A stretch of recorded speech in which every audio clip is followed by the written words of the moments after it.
Alors, bienvenue pour cette table ronde qui est consacrée cette fois à l'échelon local dans la prévention des radicalisations. L'échelon local, c'est un maillon essentiel, car au-delà, il a des réponses judiciaires, éventuellement carcérales, avec sa transition vers la vie libre qui a été évoquée ce matin. Il y a la vraie vie dans les villes, dans les banlieues, dans les campagnes, la vie en société au quotidien où des individus radicalisés ou en voie de radicalisation se retrouvent noyés dans la masse qui suscite parfois la légitime inquiétude des citoyens, mais aussi souvent celle des élus.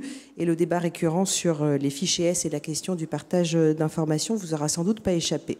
Alors avant de donner la parole à nos invités canadiens et belges ici, qui vont nous faire partager leurs expériences sur leur territoire, peut-être un petit rappel très rapide de ce qui se fait en France. À partir de 2014, on a eu le plan de lutte antiterroriste, puis en 2016, le plan d'action contre la radicalisation et le terrorisme, qui ont défini des axes et une soixantaine de mesures. Et on a pu observer une modification progressive de la doctrine en France, en s'inspirant, il faut le dire, de nos voisins, de ce qu'ils faisaient, puisqu'ils étaient beaucoup plus en avance que nous. Et c'est-à-dire que de la lutte pure et simple contre le terrorisme, basée sur des concepts purement judiciaires, au sens où on s'intéressait beaucoup aux faits, aux infractions, aux délits, aux crimes qui ont été commis, eh bien, on a évolué vers un axe complémentaire qui est la lutte contre la radicalisation, c'est-à-dire en amont et en aval d'un éventuel passage à l'acte. Alors c'est là qu'on retombe sur le cœur de notre sujet, parce que l'échelon local, c'est forcément complémentaire de l'action des acteurs régaliens, que ce sont les forces de sécurité et l'institution judiciaire. Cet échelon local, il se traduit de deux façons, soit avec des émanations locales des services de l'État, soit avec des initiatives purement locales. En France, on a notamment les cellules départementales de prévention qui ont été créées en 2014, dont nous parlera M. Slimane Kadri, qui est à ma droite. Ce sont des équipes mobiles qui interviennent auprès de sujets, de personnes considérées comme des personnes à faible dangerosité. Nous aurons également M. Daniel Barnier, préfet à l'égalité des chances, qui nous présentera le centre de ressources des préventions des radicalisations qui a été mis en place dans le département du Nord. Nous avons aussi une expérience locale à Bordeaux, cette fois avec le CAPRI. C'est une association qui lutte depuis plusieurs années contre la radicalisation, et en accent son travail plus spécifiquement sur la prévention, donc avec M. Marc Fétou, qui est adjoint au maire de Bordeaux et ex-président du CAPRI. Et puis nous avons surtout trois invités étrangers, Mme Valérie Dean, M. Herman de Paris au combat, tous les deux, qui travaillent tous les deux au Centre de prévention de la radicalisation menant à la violence. Monsieur Ocomba est aussi politologue. Il a travaillé au sein de la police de Montréal, je crois, pendant une dizaine d'années. Et Madame Dean s'est plus particulièrement intéressée à la population des jeunes. D'abord, eu égard à l'actualité et à la toute récente attaque subie par nos amis et voisins belges, c'est donc avec toute notre solidarité que je souhaiterais donner la parole en premier à Monsieur Olivier Van der Hagen. J'espère que je le prononce bien. Non. Alors corrigez-moi. Qui est chargé de mission à Molenbeek contre la radicalisation de la jeunesse. Merci de votre présence d'abord.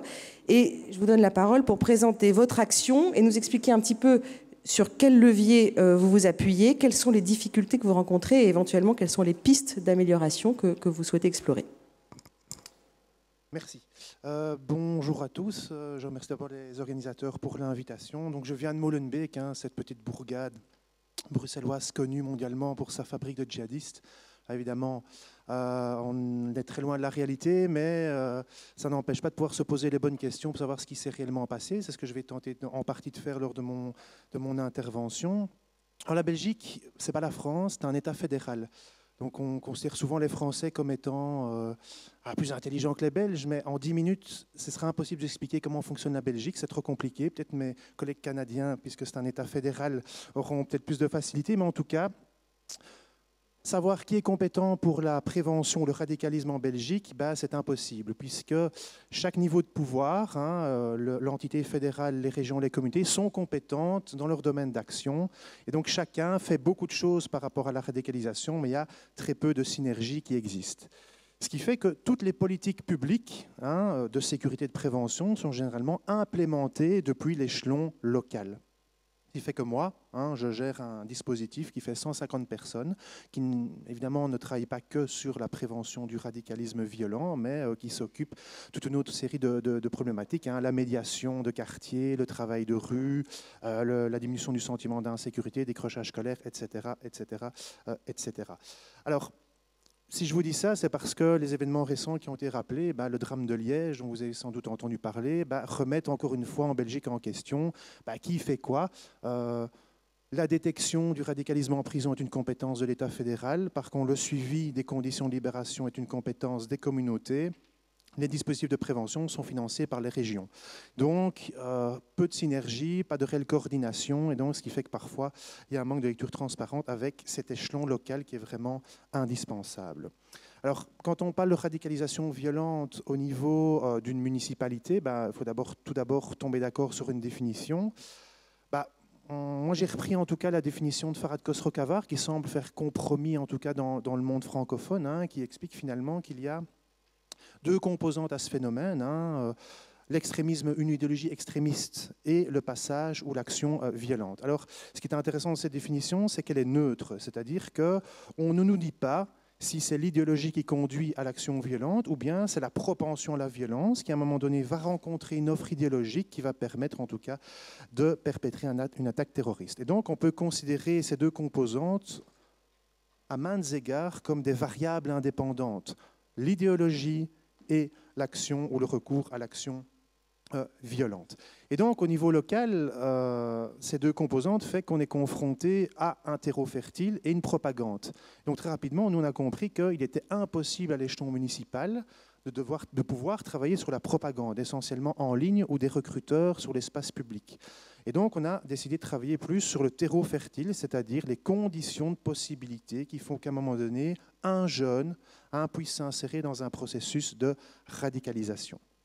Alors, quand on parle de radicalisation de manière générale, on a souvent tendance à parler de facteurs microsociologiques, comme la personnalité de l'auteur, sa biographie, les facteurs psycho-émotionnels, etc., qui peuvent à un moment donné le pousser dans un processus, ou bien de facteurs macrosociologiques, comme les enjeux internationaux, l'état de la situation de la société belge ou française, puisque quand même quelque chose que vous devez savoir, c'est que le débat français s'invite régulièrement en Belgique, et quand il drache ou quand il pleut, je dirais, à Paris, il y a quelques gouttelettes qui tombent toujours sur Bruxelles. Donc le débat sur la laïcité existe en Belgique, même si nous ne sommes pas un État laïque, mais de par notre grand frère ou grand voisin français.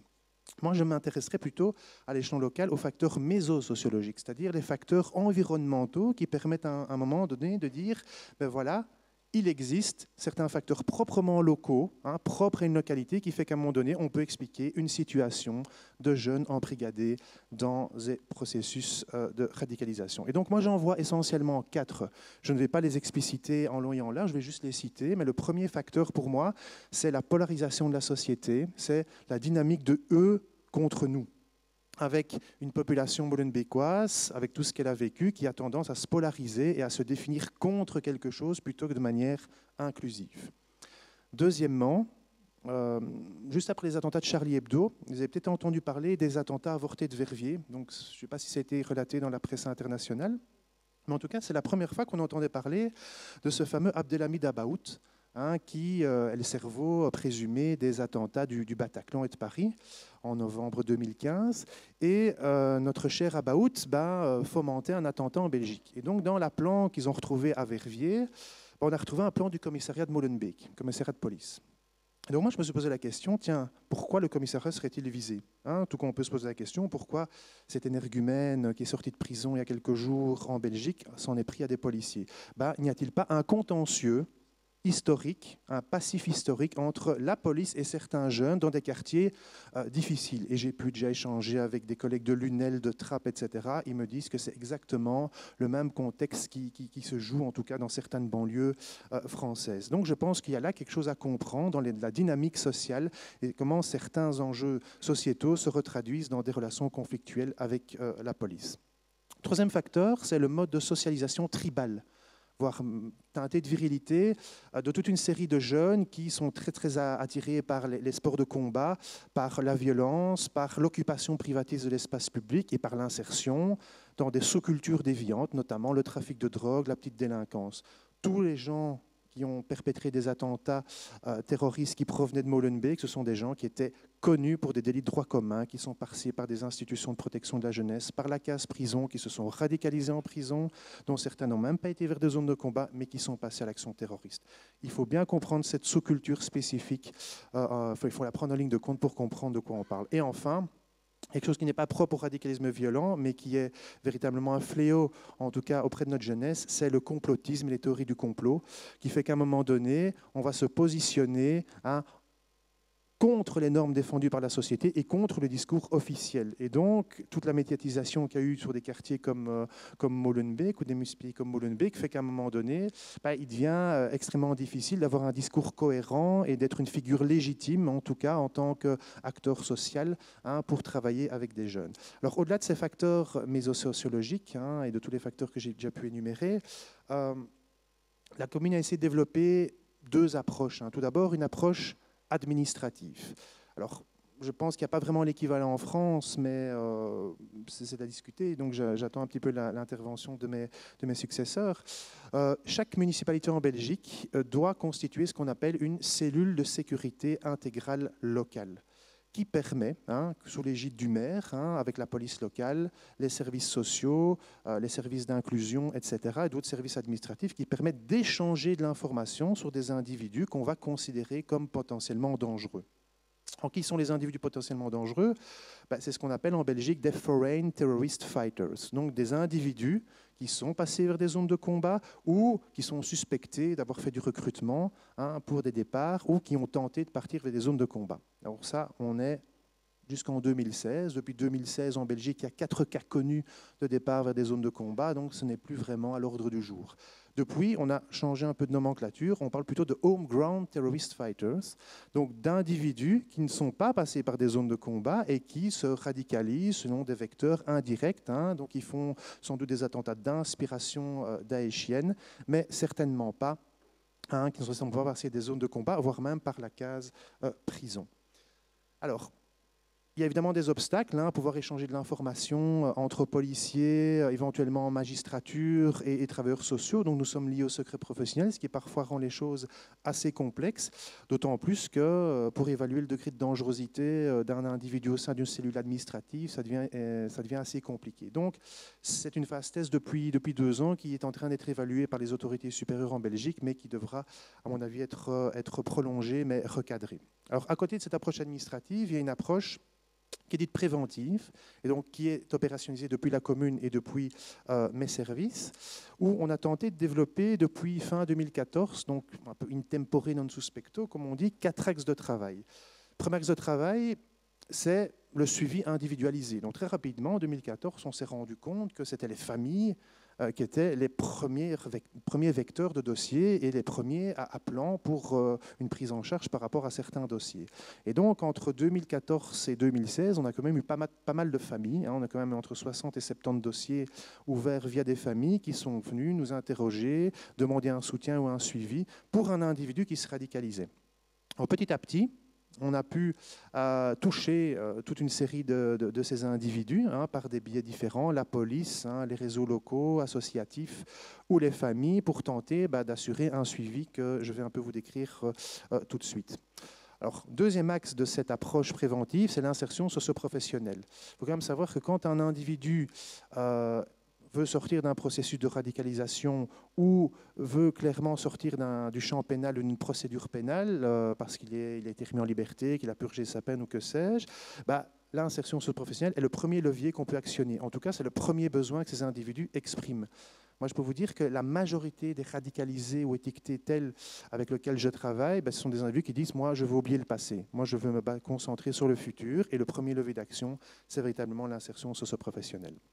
Troisième axe de cette approche préventive, c'est le networking. Et donc, on réalise quand même toute une série de sensibilisations, de formations auprès des acteurs de terrain, des agents de l'administration, qui sont même développés au niveau régional pour sensibiliser et établir des procédures très claires pour tous les acteurs de terrain. On dit, voilà, vous êtes confronté à un problème de radicalisation ou suspecté de radicalisation, que faut-il faire? Ne certainement pas le gérer vous-même, pouvoir communiquer l'information et travailler selon un système multi-agentiel, de multi-agences ou selon un principe d'approche pluri- ou multidisciplinaire. Et enfin, quatrième axe que nous avons développé, c'est plutôt une approche identitaire ou collective où nous tentons de développer toute une série de projets, des témoignages, des rencontres avec des personnes ressources, des role models comme on dit, ou du théâtre-action par exemple, où on met des gens dans des situations où clairement on va pouvoir travailler l'aspect résilience en tout cas de certains individus et on va pouvoir mettre ensemble des individus ou les mettre dans des postures, des positions pour lesquelles ils vont pouvoir prendre du recul par rapport aux événements qui se passent. On le fait notamment à travers les théories du complot pour lesquelles nous avons un module de sensibilisation et de travail pour tenter, si c'est possible, parce que c'est vraiment très compliqué, de déconstruire les théories du complot. Alors, je vous ai mis un petit schéma, puisqu'évidemment, un cours chez moi vaut mieux que de longs discours derrière. Pour expliquer un peu notre approche, donc vous avez dans le premier schéma A, B, avec en B entre crochets. Donc notre objectif, ce n'est pas de travailler sur l'individu en tant que tel. Nous ne considérons pas l'individu comme un déviant, comme un malade mental, dont les pathologies seraient à chercher à l'intérieur de son psychisme ou de sa psyché interne. Nous travaillons plutôt selon l'autre modèle qui vise à, plutôt que de travailler sur l'individu, renforcer le lien entre A et B, entre l'individu et ce avec quoi nous pouvons renforcer le lien, que ce soit la famille, que ce soit le réseau social, que ce soit la société, que ce soit l'institution, que ce soit l'école, etc. Donc c'est toujours en travaillant sur le renforcement de ce lien qu'on peut créer ce lien de confiance et à un moment donné, après, identifier les besoins de l'individu qui est dans un processus de radicalisation. Ce qui fait que la radicalisation, la déradicalisation, nous n'en faisons pas forcément. Je sais que c'est un débat qui anime pas mal la France. En Belgique, à ma connaissance, il n'y a pas vraiment de tentative ou de projet pilote de déradicalisation. On parle plutôt de désengagement. Donc, c'est-à-dire travailler non pas sur l'idéologie, mais sur les processus de déviance, d'attrait pour la violence, pour qu'à un moment donné, un individu, quel que soit son idéologie ou ses prises de position, ses opinions, puisse à un moment donné s'insérer dans la société et vivre avec ses opinions. Et donc parfois, on est amené à travailler l'idéologie comme vecteur positif pour réinsérer l'individu dans la société. Quand on arrive, récemment, on est arrivé à resocialiser quelqu'un via un travail, mais il se dit, mais comment est-ce que je vais prier ? Moi, je suis d'obédience salafiste, moi j'ai un travail, c'est très bien, mais je dois prier, je dois faire mes 5 prières par jour. Il est clair qu'on a pu trouver un référent religieux qui a pu expliquer il n'était pas interdit de prier dans sa voiture, par exemple, plutôt que de tenter d'exiger ou de faire le forcing auprès de son employeur pour avoir un espace de prière. Et donc des choses où on peut tenter de moduler via l'approche idéologique la resocialisation ou l'inclusion d'un individu dans la société. Alors, au niveau de la temporalité, je vous ai dit qu'on a commencé en 2014, donc 2014-2016, essentiellement des familles qui viennent s'adresser à nous ou des individus radicalisés qu'on peut tenter de toucher. Alors, depuis 2016, on a eu un changement de profil, puisque petit à petit, ce sont clairement des dossiers judiciarisés qui sont arrivés jusqu'à nous. Avec en une troisième phase aujourd'hui où de plus en plus nous devons intervenir en prison ou commencer à travailler avec des individus qui sont dans la chaîne pénale mais qui sont soit dans un processus de libération conditionnelle, en ayant purgé une partie de leur peine. Les premiers jugements datent de 2012-2013 en Belgique. Donc quand vous écopez de quelques années de prison, vous êtes forcément ici en 2017-2018 dans une phase où vous pouvez demander une libération sous condition. Et donc souvent c'est lié à un suivi de déradicalisation auprès d'un service spécialisé comme le nôtre. Mais de plus en plus, nous sommes confrontés aussi pas aux ambiguïtés, mais un peu aux apories de la magistrature qui, pour des cas qui sont relativement similaires, prend des décisions qui sont diamétralement opposées. Je vais prendre 2 exemples. Je ne vais pas citer les noms parce que c'est des noms connus, notamment dans les attentats de Paris et de Bruxelles. Alors, nous avons un individu qui est suspecté, qui n'a pas encore été jugé, qui est suspecté d'avoir dissimulé un ordinateur après les attentats de Bruxelles, qui était incarcéré, qui a maintenant été libéré sous condition, avec la condition de pouvoir faire un suivi au service de prévention de la radicalisation à Molenbeek. Cet individu ne peut plus mettre un orteil à Bruxelles, sauf pour son suivi. Il ne peut pas avoir accès à Internet, il ne peut plus avoir accès à sa famille. Et donc, ce sont des conditions extrêmement dures pour pouvoir le resocialiser. D'un autre côté, un individu qui est suspecté directement dans les conséquences belges des attentats du Bataclan et de Paris, qui lui peut revenir comme si de rien n'était à Molenbeek, dans le quartier où il a fait du recrutement, dans le quartier où tout s'est déroulé. Et donc, ça pose vraiment question aussi à un moment donné, quand on parlait de récidive, comment travailler à l'échelon local avec des individus qui n'ont aucune condition de libération par rapport au territoire qu'ils pourront fréquenter et qui vont pouvoir être socialisés dans les mêmes quartiers, sur les mêmes vecteurs que j'ai expliqués, donc ces sous-cultures déviantes, etc. Moi, je pense que, objectivement, je n'ai jamais... Et je touche du bois, comme on dit, je n'ai jamais rencontré, en tout cas, de jeunes qu'on a suivis qui est passé dans la récidive ou qui est réellement passé à l'action violente. Par contre, je sais qu'il y a des individus qui sont sortis de prison et qui sont dans le trafic de drogue pour l'instant. Et donc, les carrières déviantes vont sans doute se redéployer autrement puisque l'offre idéologique de Daesh n'existe plus. Et donc, ça, c'est des questions sur lesquelles il faut réellement travailler. Et enfin, puisque en Belgique, je vous ai dit que beaucoup de choses étaient faites à différents échelons de pouvoir. Il y a notamment un centre pour la Belgique francophone qui a été créé, qui s'appelle le CAPREV, et qui fait un peu le même travail que nous, mais sur une dimension territoriale beaucoup plus large.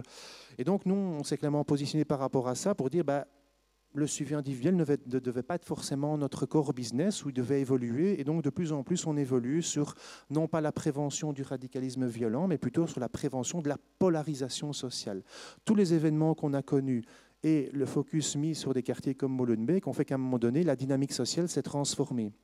Et que dans le débat public, dans le débat médiatique, on est de plus en plus confronté à la mise en avant des extrêmes plutôt que de la masse silencieuse ou des gens qui ont un contre-discours à proposer. Donc nous, notre objectif maintenant, c'est de travailler à l'échelon de la communauté pour construire des contre-discours qui soient positifs pour la population molenbeekoise, en tentant de dénigrer ou de diminuer l'influence que pourraient avoir les extrêmes pour que finalement, ce qu'on appelle le vivre ensemble, le consensus démocratique puisse encore exister dans des villes comme Bruxelles. Voilà, je vous remercie. Je vous remercie. J'ai une petite précision avant de passer la parole à nos voisins canadiens.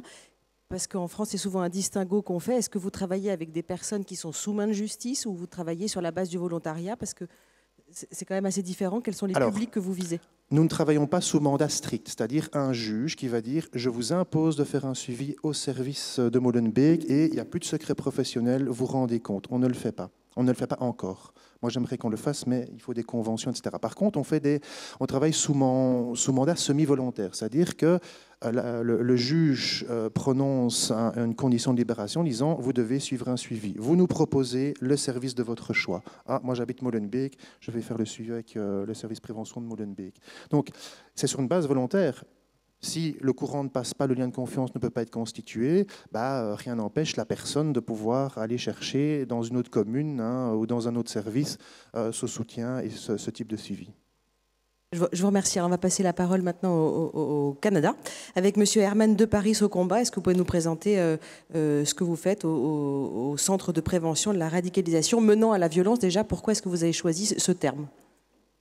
C'est parce qu'on aime bien ce terme, vraiment. Est-ce qu'on a le PowerPoint? La manette? Oui? Ok, excellent. Tout d'abord, merci beaucoup pour l'invitation. C'est fort apprécié. C'est toujours à la fois un privilège et un plaisir de venir en France échanger sur ces enjeux de sécurité. Je vous dirais très rapidement dans ce qu'on a pensé. Je travaillais pendant 10 ans à la police de Montréal où je m'occupais évidemment de ces enjeux de terrorisme, de relations avec la communauté, de profilage, etc., de criminalité. J'ai constaté que beaucoup de familles au Québec, notamment, qui faisaient face à des jeunes enfants radicalisés, n'avaient pas d'option. La seule option qu'ils avaient, c'était la police, l'approche sécuritaire, lorsqu'ils s'inquiétaient du processus de radicalisation de leur fils. On a donc décidé de créer ce centre qui, je dirais, la structure opérationnelle est à la fois très simple, mais en même temps innovante par rapport au contexte lorsqu'on a mis en place en 2015. On a 3 grands départements. On a un département qui s'occupe de la recherche et de l'appui à l'innovation, c'est-à-dire ce sont des chercheurs, des criminologues, des politologues qui travaillent avec nous pour documenter le phénomène de la radicalisation au Québec et au Canada, mais surtout d'avoir une vigilance internationale sur l'évolution de ce phénomène. C'est d'ailleurs grâce à cette équipe de recherche que très tôt, le centre a pu influencer les Nations Unies, au Conseil de sécurité des Nations Unies. Je suis intervenu là-dessus pour suggérer de ne plus utiliser le terme déradicalisation. Je pense qu'Olivier l'a très bien illustré. On parle aujourd'hui de réinsertion, de désengagement, etc. L'autre innovation qu'on a fait grâce à nos chercheurs à l'époque, c'est toute la question du rapport entre l'approche sécuritaire et l'approche préventive. Donc, une équipe de recherche très avant-gardiste, il y a de cela 3 ans par exemple, on a été de ceux-là qui exigeaient, demandaient, je dirais, au gouvernement fédéral chez nous d'avoir une stratégie par rapport au retournant. Nous anticipions cela. Pour la simple raison, le centre, on est en lien avec des Canadiens qui sont présentement en Syrie. Donc, on était capable de faire le pont entre ces Canadiens qui sont en Syrie, qui veulent revenir, et les obstacles juridiques par rapport à un retour éventuel au pays. On est une équipe qui fait ce que j'appelle l'engagement communautaire, qui est dans la communauté, dans le milieu associatif, qui fait beaucoup de la prévention. Je vous dirais que c'est 60% de nos activités, c'est dans la prévention. Lorsqu'on parle de la prévention en amont, il faut être dans la communauté, il faut échanger avec les citoyens, il faut être dans les écoles pour parler de ces enjeux de radicalisation. Troisième équipe qui fait ce que j'appelle la formation, le développement des compétences. Alors, à la fois, nous avons le mandat, via le gouvernement au Québec, de former l'ensemble des professionnels du milieu de la santé, des policiers. Nos formations, évidemment, sont aussi destinées aux leaders, aux chefs d'entreprise. Finalement, la dernière équipe qu'on a chez nous, c'est toute l'équipe d'intervention et de prise en charge psychosociale. Ce sont des psychologues, des travailleurs de rue, des travailleurs sociaux, etc., qui prennent en charge des personnes radicalisées ou en voie de radicalisation. Je vous dirais que en gros, c'est 20% de nos activités, la prise en charge psychosociale. On en est fiers. Pour la simple raison, on a fait le choix, évidemment, de mettre davantage toutes nos ressources au niveau du Québec en matière de prise en charge, en matière de prévention notamment. Prochain, s'il vous plaît. Alors, comment est venue cette idée? Alors, au Québec, on a fait un choix simple. Le gouvernement a confié à une structure autonome, indépendante, une association, de gérer la question de la radicalisation. C'est un choix. Nous avons instauré une ligne verte pour l'ensemble de la province et du Canada. 10% de nos appels viennent de l'extérieur du Québec. Donc, nous avons une ligne, comme vous avez ici en France, la ligne verte, Stop Djihadisme, je crois que c'est le mot. On l'a au Canada. C'est une structure autonome, indépendante qui gère cela. Je suis le directeur. Je n'ai pas de lien avec la police, avec aucune autorité gouvernementale. La seule convention que nous avons, c'est vraiment la convention de financement. On parle d'environ un budget annuel de 2 millions de dollars. Et évidemment, nous avons des obligations de rendre compte pour l'efficacité de nos interventions. On a réussi à convaincre le gouvernement. Ça n'a pas été difficile. Le Canada, le Québec, vous le savez, on a eu 2 attentats en 2014 à Saint-Jean et à Ottawa. Et la population chez nous se posait des questions. Comment le Canada, le Québec, on a une image de pays où tout va bien, tout le monde est heureux, peace and love. Et finalement, on se retrouve avec des gens qui commettent des attentats. Nous avons été surpris, choqués. Et on s'est rendu compte que dans la lutte contre l'extrémisme violent, en fait, on s'est écarté des valeurs qui font, en fait, la fierté du Canada, du Québec en particulier. C'est notamment la question de la prévention, de mettre en place des stratégies de prévention en amont. En fait, le schéma, la pyramide qu'on vous montre à l'écran, en fait, c'est l'approche que nous avions au Canada il y a cela 5-6 ans. En fait, c'était 80% de nos ressources dirigées vers des enjeux sécuritaires et 20%, évidemment, sur des enjeux préventifs. Croyez-moi, dans d'autres formes de criminalité, hormis le terrorisme, 80% de toutes nos ressources sont généralement orientées vers la prévention. Mais dans l'extrémisme violent, dans la radicalisation, on a fait l'inverse. Et ça nous a coûté cher. Ça nous a coûté 2 attentats. Alors, c'est normal, vous savez, des pays qui ont été attaqués, on agit, on prend des décisions émotives, tout à fait normal. Il faut rassurer la population, rassurer les citoyens. Et la meilleure façon de rassurer les citoyens, c'est quoi? C'est plus de lois répressives. Dans le cas du Canada, on a voté une loi, C-51, qui criminalisait même l'intention d'aller dans une zone de conflit, 25 ans de prison. C'est incroyable, c'était inimaginable, mais on l'a voté parce qu'on était dans un contexte de menaces. Et cette pyramide, en fait, ça vous montre, c'est le processus de la radicalisation. Olivier l'a très bien illustré. Alors, ça part de la remise en question du vivre ensemble, puis de l'engagement actif dans l'action violente. En fait, tous les pays s'intéressent sont en haut de la pyramide. En fait, on cherche ce qu'est le prochain attentat terroriste. C'était ça la logique au Canada, c'est là 5-6 ans. On a eu 2 attentats, toutes nos ressources étaient dirigées vers cette préoccupation. Évidemment, lorsque les ressources de l'État sont tous focalisées dans une approche très sécuritaire, évidemment, ça nous empêche d'avoir des actions qui nous permettent de comprendre le pourquoi des comportements de ces citoyens, de ces Canadiens qui décident du jour au lendemain soit aller en Syrie ou commettre des actes de terrorisme. Prochain, s'il vous plaît. Alors, et donc, nous, on a décidé tout simplement de renverser cette pyramide en disant, en matière de lutte au terrorisme, dorénavant, c'est 80-20. C'est-à-dire, on va mettre davantage de ressources en matière de prévention. On ne va pas empêcher les Canadiens et les Québécois d'aller en Syrie. Ceux qui veulent aller en Syrie, qu'ils partent. Mais on veut surtout comprendre pourquoi ils veulent partir. Pourquoi des jeunes Canadiens, Québécois vont commettre des actes, des attentats terroristes, etc. Ça nous a pris 2 ans pour comprendre les causes et on a fait le bon diagnostic. On a compris le pourquoi. On s'est rendu compte que c'est parfois nos choix politiques, parfois des débats de société qui vont alimenter le repli identitaire, le rejet, la perception, etc. Le vivre ensemble au quotidien est très difficile. Vous avez par exemple des témoignages qu'on a eus des jeunes radicalisés. Vous avez une jeune qui me disait par exemple, écoutez, quand je vais dans le pays d'origine de mes parents, je me sens étrangère. Quand je reviens au Québec, je suis étrangère. Ben, je voulais aller rejoindre l'État islamique. Au moins là-bas, ils veulent de moi. Vous avez des jeunes, notamment de la communauté arabo-musulmane, qui portaient le hijab du lendemain. Nous aussi, Olivier, tu disais tantôt, lorsque la France est enrhumée, nous, on éternue sur un certain nombre de débats, notamment le débat sur la laïcité. On a eu également. Ça nous a fait très, très, très mal. Très mal. Je vous dirais, c'est ce débat autour de la laïcité, dans un contexte canadien, vous savez, on a une charte qui est fort différente, qui nous a fait beaucoup, beaucoup de tort. Donc, nous, on a essayé de comprendre cela et ça nous a permis, évidemment, de développer des stratégies à la fois de prévention, de compréhension du phénomène. Aujourd'hui, on a compris ce phénomène, on a compris les causes et le gouvernement chez nous n'hésite pas à investir, à mettre de l'argent pour agir sur ces codes qui sont à la fois des choix politiques, dans certains cas, quand on parle du débat autour de la laïcité, certains vont instrumentaliser, etc., etc. Bon, là, c'est un débat auquel on a essayé autant que possible de trancher au Québec, au Canada en général.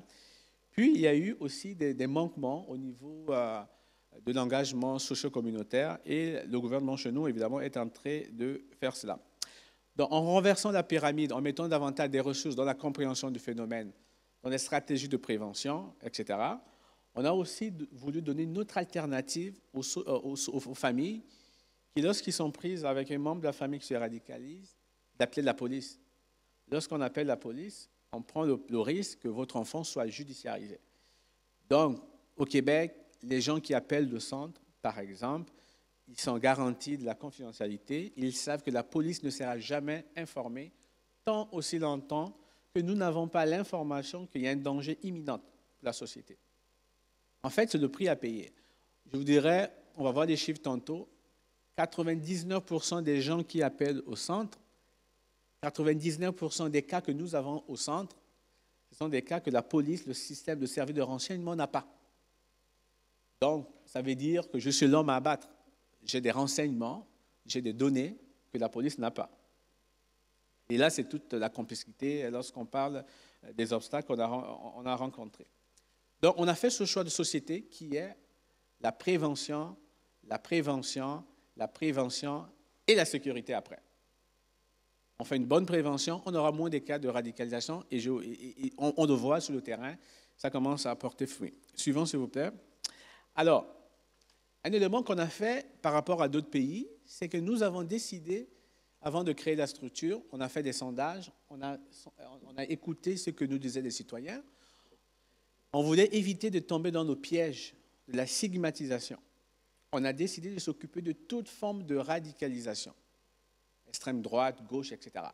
À l'époque, je travaillais à la police, dans le système de service de renseignement. J'avais des données, et les données étaient claires. Un des enjeux de sécurité publique au Canada, c'est la menace de l'extrême droite.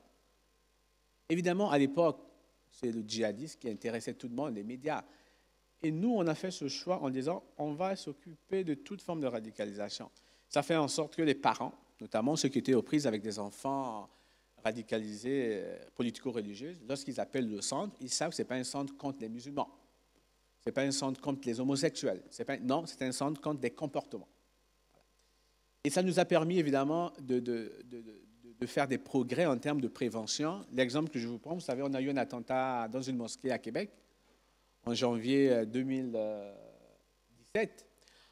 Le 26 novembre 2016, je fais une conférence de presse où j'ai rendu public le nombre d'appels que nous recevons dans notre ligne verte qui provenaient de la ville de Québec.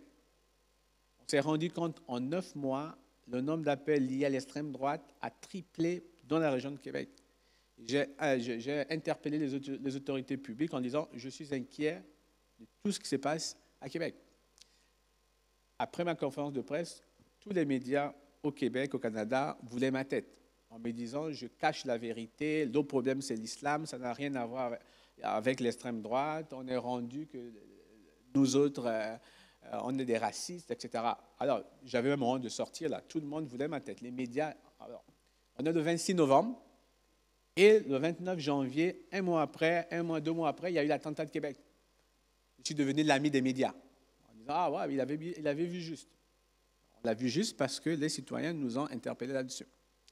Donc, c'est important. C'est le choix qu'on a fait. C'est ce qui nous a donné le succès.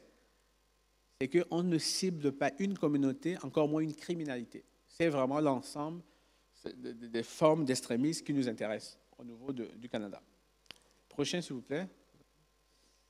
Alors, on peut aller au prochain aussi. Alors, évidemment, vous savez, en matière de criminalité, de lutte à l'extrémisme violent ou toute forme de criminalité, il y a 3 niveaux d'approche. Vous avez ce qu'on appelle l'approche de la prévention primaire.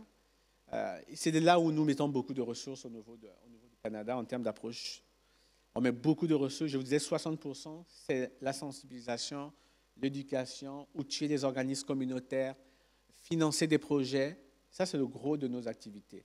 Lorsqu'on parle de la prévention secondaire, c'est vraiment, on veut s'assurer que les professionnels, ceux qui travaillent dans le milieu, les enseignants, etc., aient des outils nécessaires à la fois, pas pour détecter, mais comment prendre en charge une situation potentielle de radicalisation.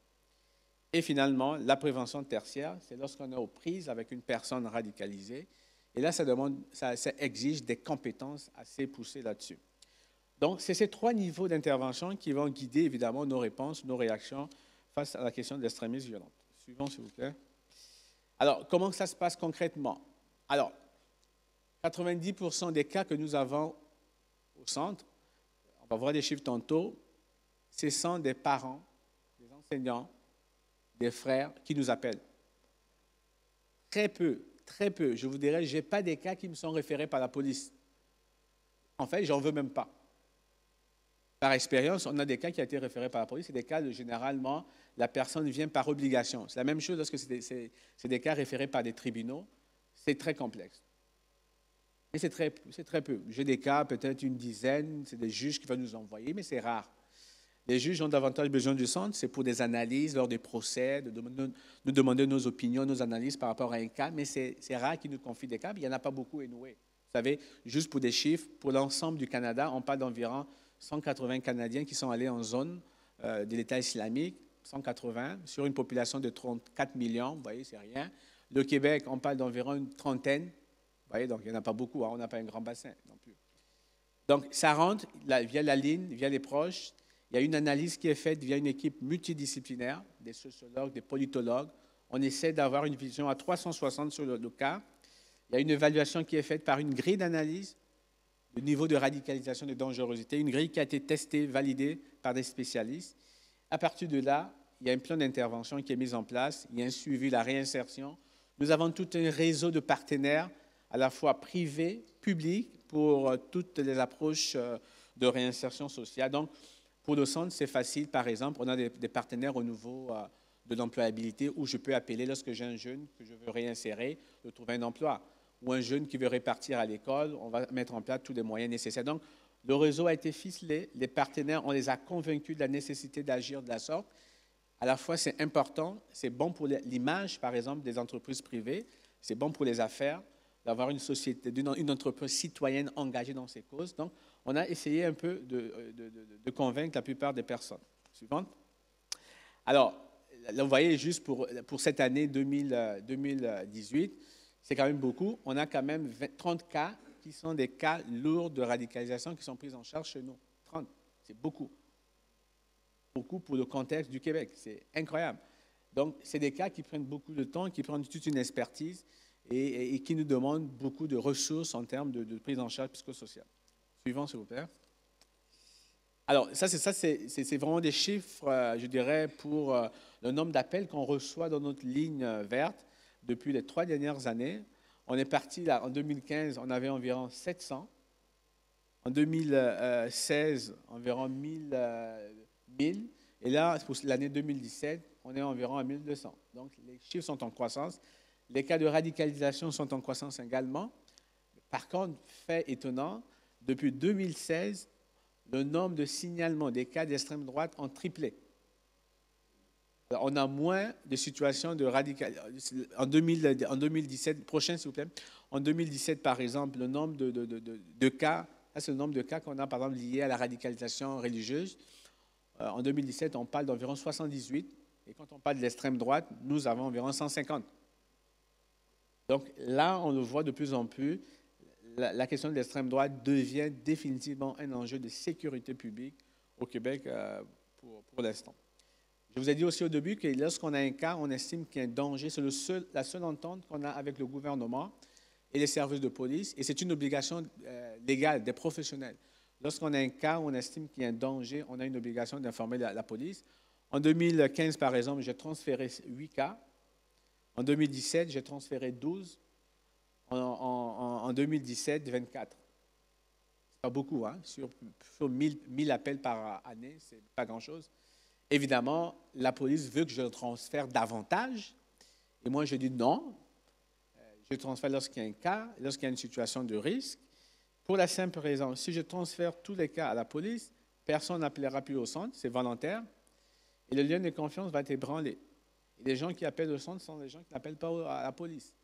Donc, c'est toujours un vrai combat entre le service de renseignement et le centre sur le contrôle des données, les données du centre.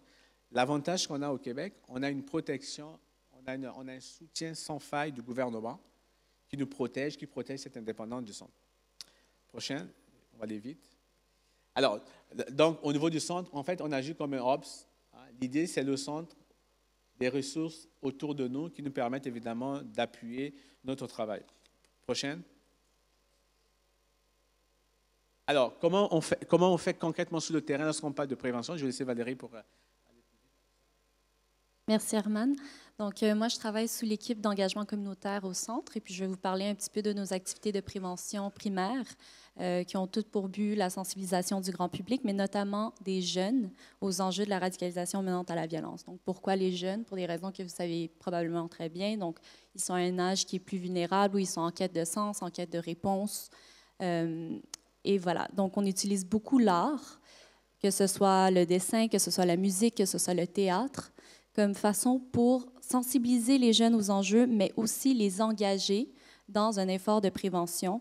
Donc, leur offrir des espaces où ils peuvent s'exprimer, où ils peuvent contribuer, mettre à profit leurs compétences, leurs idées, leurs perspectives, parce que c'est un public qui sont particulièrement touchés, qui sont confrontés aux problématiques et aux enjeux de la radicalisation menant à la violence, mais trop souvent, dans notre recherche de solutions, on n'a pas d'espace pour eux. Donc, par exemple, la bande dessinée Radicali-Show, ça a été fait dans une démarche de réinsertion sociale avec des jeunes qui étaient directement concernés, où ils voulaient raconter leur parcours, leur cheminement dans la radicalisation menant à la violence de façon confidentielle et anonyme, où on les a assis avec un BDiste, français d'ailleurs, qui est le créateur des Lascars, où ils ont pu raconter leur histoire et il l'a transformée en bande dessinée qui est devenue ensuite un outil de sensibilisation, de prévention dans les écoles, dans les milieux communautaires auprès de d'autres jeunes. Donc, si vous pouvez cliquer une fois. Parfait. Il y a Radicalisho 2, encore peut-être une autre fois. Radicalisho 2, où on a entrepris la même démarche, mais auprès des familles. Donc, les familles de ces jeunes-là ont pu raconter leurs perspectives. Et voilà, tous nos outils sont disponibles en ligne également gratuitement. Par la suite, on fait aussi beaucoup... La prochaine. On fait beaucoup d'activités dans la communauté, donc pour sensibiliser le grand public.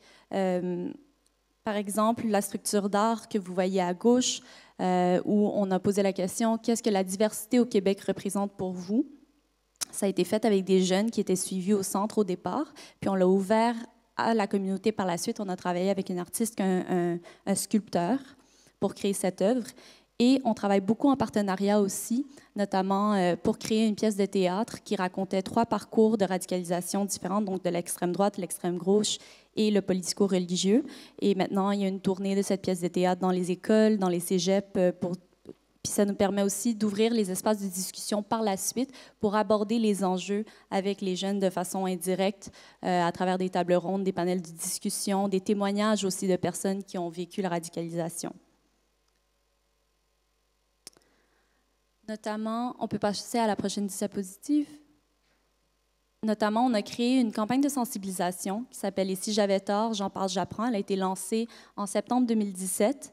Elle a été conçue en collaboration avec la Commission canadienne pour l'UNESCO, mais surtout, elle a été développée par des jeunes et pour des jeunes.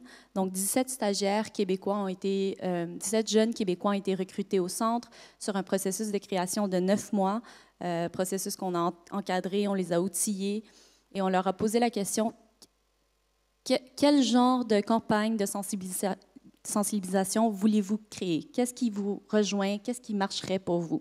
Parce qu'on a réalisé que les campagnes, l'approche du contre-discours n'était pas nécessairement efficace auprès des jeunes. Et on a plutôt misé sur le renforcement de l'esprit critique, d'où la question « Et si j'avais tort » qui résume bien l'objectif de la campagne. Donc, les amener, les encourager à une introspection continue de leurs propres croyances, de leurs propres valeurs, sans leur dire qu'est-ce qui est bien, qu'est-ce qui est mal. La campagne est structurée autour de 5 thématiques principales qui sont des enjeux de la radicalisation menant à la violence, mais de façon à ce qu'on les a vulgarisés. Et on a utilisé des médiums aussi qui rejoignaient les jeunes. Donc, on collabore avec des artistes locaux qui sont très populaires auprès des jeunes. On a créé une chanson, « Et si j'avais tort ». On a fait une campagne d'affichage à travers les espaces publics de Montréal et du Québec, les métros, les écoles secondaires. Donc, plus de 500 écoles secondaires ont été rejointes, 60 institutions collégiales.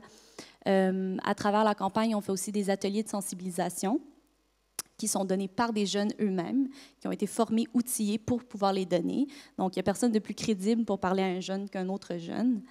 Et on a aussi créé un guide pédagogique, qui était un outil clé en main pour les enseignants, pour les intervenants jeunesse, parce que ce qu'on a réalisé, les constats du terrain, c'est que souvent, les enseignants et les intervenants jeunesse veulent mettre en place des choses auprès de leur groupe de jeunes, mais ne sont pas nécessairement outillés à le faire. Donc, j'ai un exemplaire, par exemple, du guide pédagogique que je pourrais faire circuler plus tard. Et voilà pour la campagne. Je ne veux pas prendre trop de temps. Peut-être la prochaine. Ça, c'est certaines photos de nos activités sur le terrain. Très bien. Je vous remercie. Non, mais je vous remercie aussi pour vos explications. Oui, non, pour vos explications et qui sera intéressant de confronter avec notre vision très franco-française où c'est extrêmement régalien, où effectivement souvent la doctrine vient d'en haut et elle descend. Là, on voit que l'approche est complètement différente. Avant de vous donner la parole, on va donner la parole à monsieur Marc Fétou, qui est donc adjoint au maire de Bordeaux et ex-directeur du Capri. Là aussi, c'est une initiative associative. Est-ce que vous pouvez nous expliquer les particularités ? Oui, effectivement, c'est une initiative associative locale. Donc, merci tout d'abord pour leur invitation à Xavier Bertrand et Madame Vasseur et à l'ensemble des organisateurs. Donc, effectivement, je suis adjoint au maire de Bordeaux depuis 2014. Je suis en charge plutôt de sujets en lien avec le vivre ensemble, la lutte contre la discrimination, l'égalité femmes-hommes, la diversité, questions religieuses également. Et à Bordeaux, en 2014, on avait un projet d'un comité de vigilance contre les dérives sectaires avec différents acteurs associatifs et aussi avec la police. Et suite aux attentats de Charlie Hebdo en 2015, début 2015, on a réorienté ce projet vers la radicalisation, ce qui a donné lieu à la création en juin 2015 d'une association, loi 1901, donc le CAPRI, le Centre d'action et de prévention contre la radicalisation des individus, avec différents partenaires qui sont partie prenante de la structure, notamment la Fédération musulmane de la Gironde, qui a été créée par un imam que vous connaissez peut-être, qui s'appelle Tarek Oubrou, qui est assez connu pour sa vision très ouverte et très libérale de l'islam.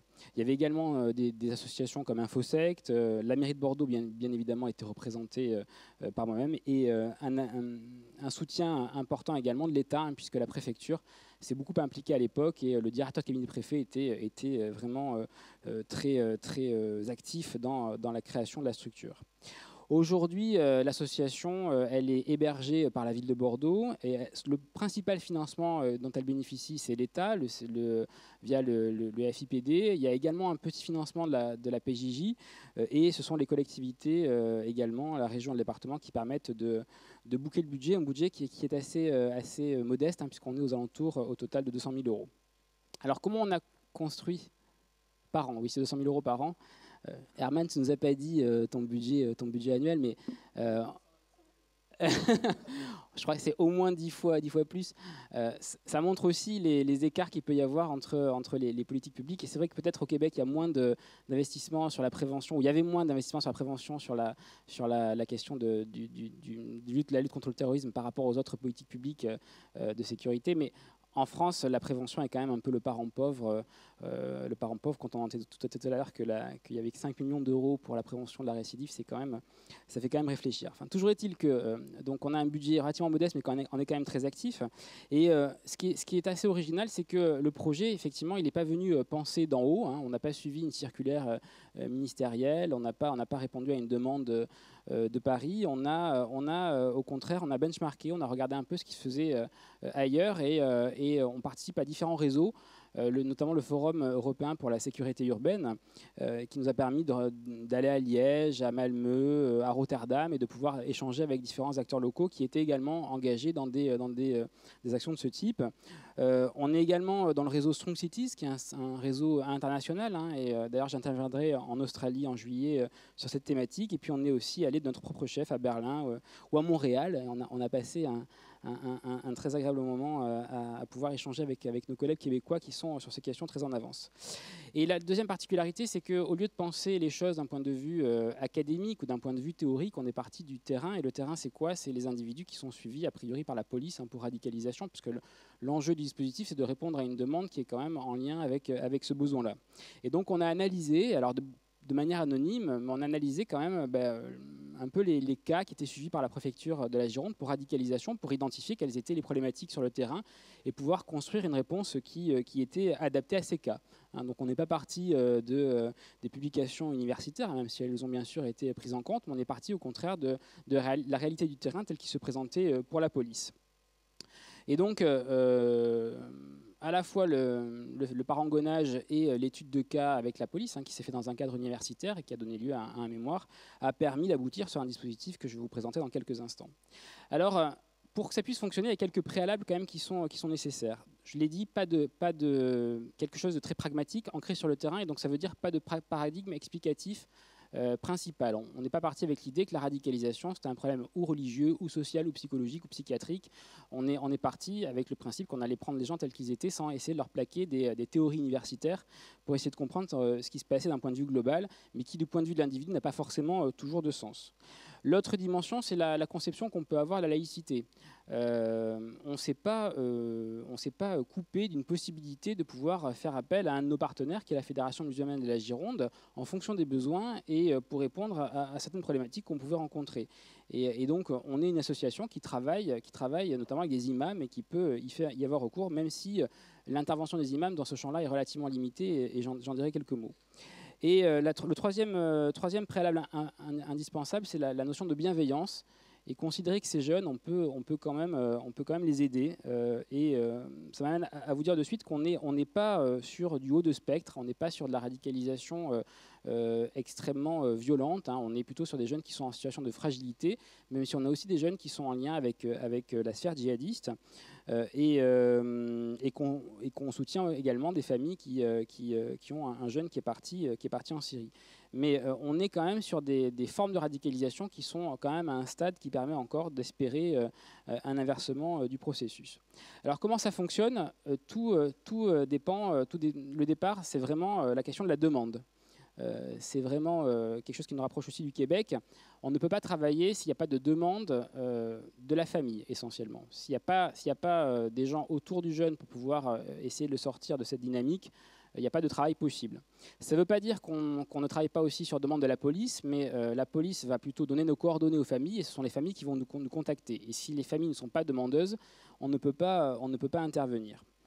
Une fois que la famille nous contacte, on va faire une analyse pluridisciplinaire des facteurs de radicalisation, quelque chose de très individualisé. Et ça m'amène à vous dire que dans l'équipe du centre, on a une coordonnatrice qui vient de la PJJ, on a 2 psychologues, on a une travailleuse sociale, et de manière bénévole, on a un imam qui peut intervenir, mais on a aussi un psychiatre qui est détaché du CHU et qui peut aussi participer à la prise en charge pour essentiellement établir le diagnostic.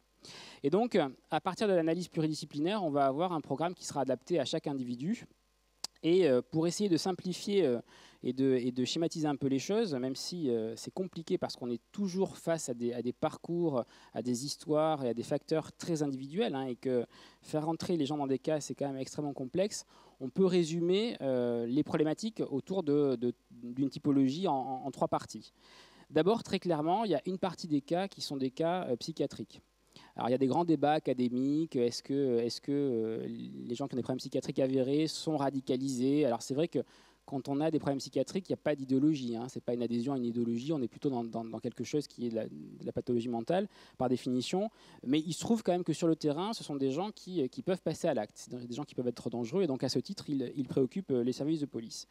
Et en plus, il y a un certain nombre de jeunes qui se présentent avec des signes qui sont très proches de ceux de la radicalisation et qui sont en fait dans une phase de décompensation psychiatrique. Et notamment à l'adolescence, il y a un certain nombre de pathologies qui décompensent et les jeunes vont se retrouver isolés, vont se retrouver en rupture sociale, parfois violents avec la famille, parfois dans des phases de délire mystique, avec aussi souvent un fort attrait pour le salafisme qui va venir donner une espèce de contenance psychologique à ces problématiques.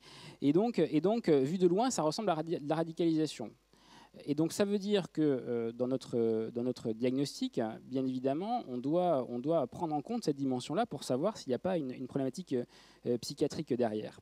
Je vous donnerai un exemple d'un jeune qu'on a pris en charge avec un papa qui était venu nous voir pour nous dire que son jeune de 18 ans ne lui parlait plus, l'avait frappé, s'enfermait dans sa chambre, parlait de religion tout le temps, lisait le Coran, avait cassé la télé. Et c'est un jeune qui avait été au préalable pris en charge par une autre structure, pas sur Bordeaux, mais au niveau national, et qui avait dit au papa, il faudrait essayer de comprendre la religion de votre enfant, parce que bien évidemment, le père la famille était athée, et donc on lui a dit, il faudrait comprendre, il faut rentrer dans la compréhension de ce qui se passe pour votre fils, donc il faut vous mettre à l'islam. Et donc le père avait acheté un Coran et venait d'ailleurs avec nous plutôt avec cette demande de pouvoir rencontrer l'imam. Bon, il se trouve que c'était un problème psychiatrique, et que donc là, l'autre structure avait quand même dit au papa de rentrer dans le délire de l'enfant, quand même, ce qui n'est pas forcément très aidant. Et donc il a fallu qu'on fasse tout un travail d'abord de diagnostic. Je vous dis de suite, le diagnostic n'était pas très difficile à faire, mais aussi derrière d'accompagner le lever de déni chez la famille. Dire à des parents, votre enfant il a des problèmes psychiatriques, c'est quand même beaucoup plus complexe que de penser qu'on a un enfant qui est manipulé à distance par des gens sur Internet.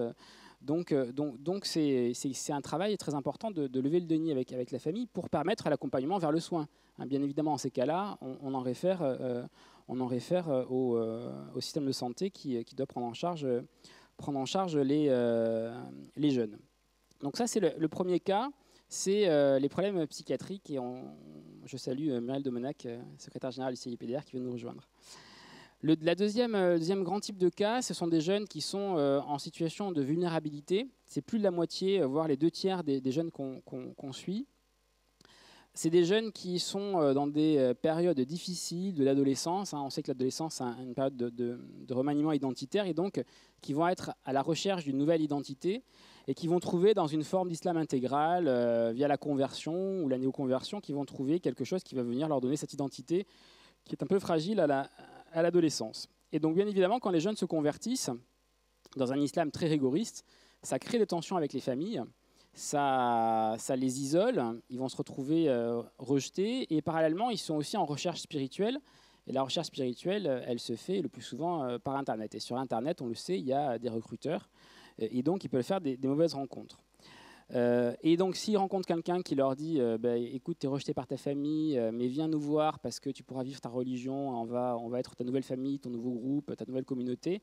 Là, le jeune peut tomber dans le piège. Et donc, c'est des jeunes qui sont convertis, qui sont dans une forme d'islam intégral, mais qui ne sont pas encore radicalisés au sens violent du terme, mais qu'on prend en charge à titre de prévention avant justement que la situation familiale soit vraiment intenable et qu'ils rencontrent des personnes qui puissent les amener vers la sphère djihadiste.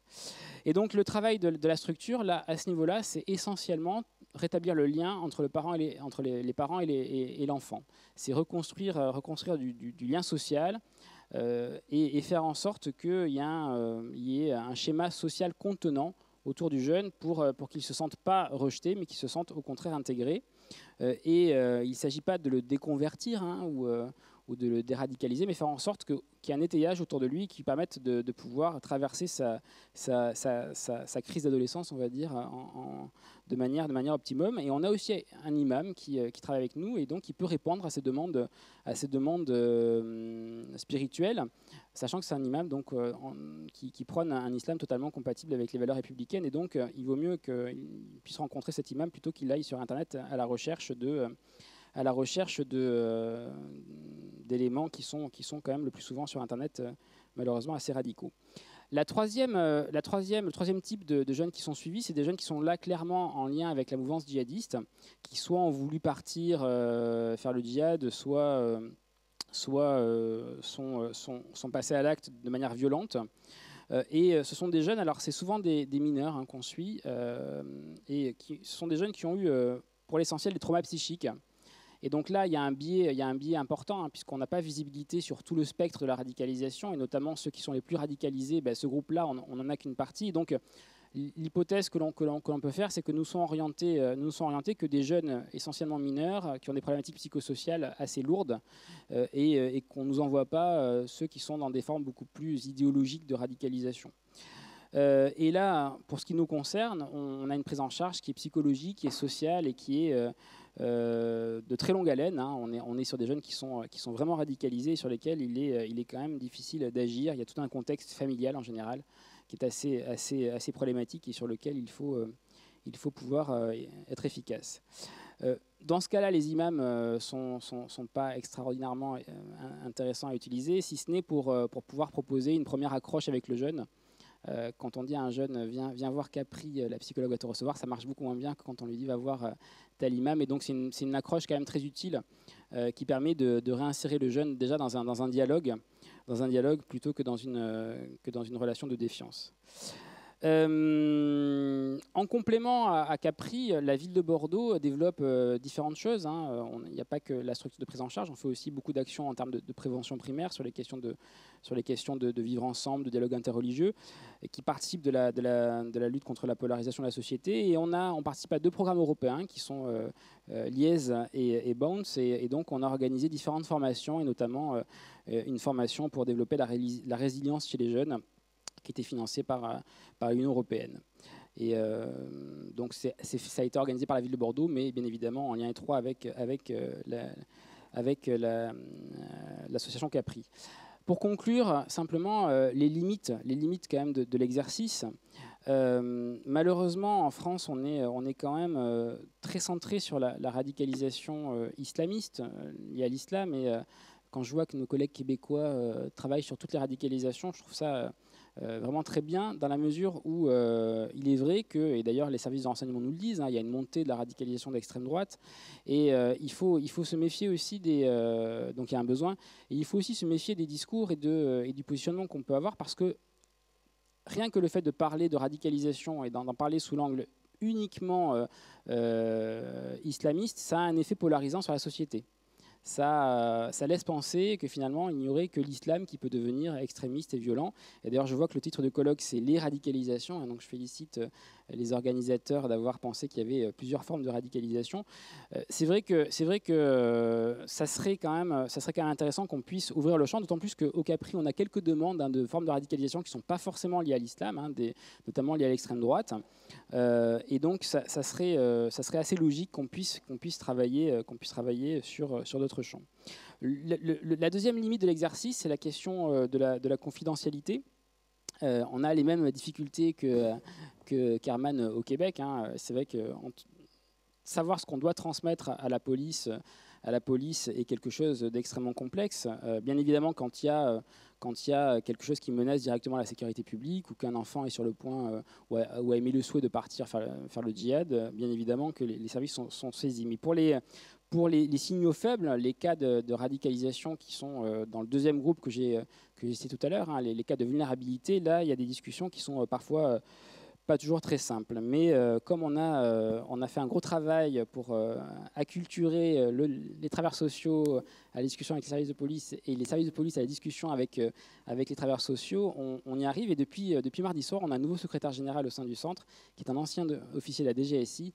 Et donc, je pense que ça va nous permettre de pouvoir approfondir le dialogue. Voilà, je vous remercie. Je vous remercie. Avant de donner la parole aux représentants de l'action de l'État, si on veut dire, est-ce que vous avez, Monsieur Fétou, depuis le temps que le Capri existe, eu le temps de faire un retour d'expérience et une sorte d'auto-évaluation de ce qui marche et ce qui marche moins bien? Alors, ce qui marche bien, c'est les problèmes psychiatriques. On a un taux de retour vers le soin qui est de 60%. Donc c'est quand même assez intéressant. Bon, il y a des gens qui sont malheureusement rétifs à toute prise en charge, et quand ils sont majeurs, il est très compliqué de les contraindre aux soins, et ça fait partie des limites de l'intervention. Mais sur la psychiatrie, on a des résultats quand même qui sont intéressants. Sur la vulnérabilité également, l'intervention de Capri, quand les jeunes sont dans des conflits familiaux liés à leur conversion, on arrive quand même à avoir un apaisement des conflits.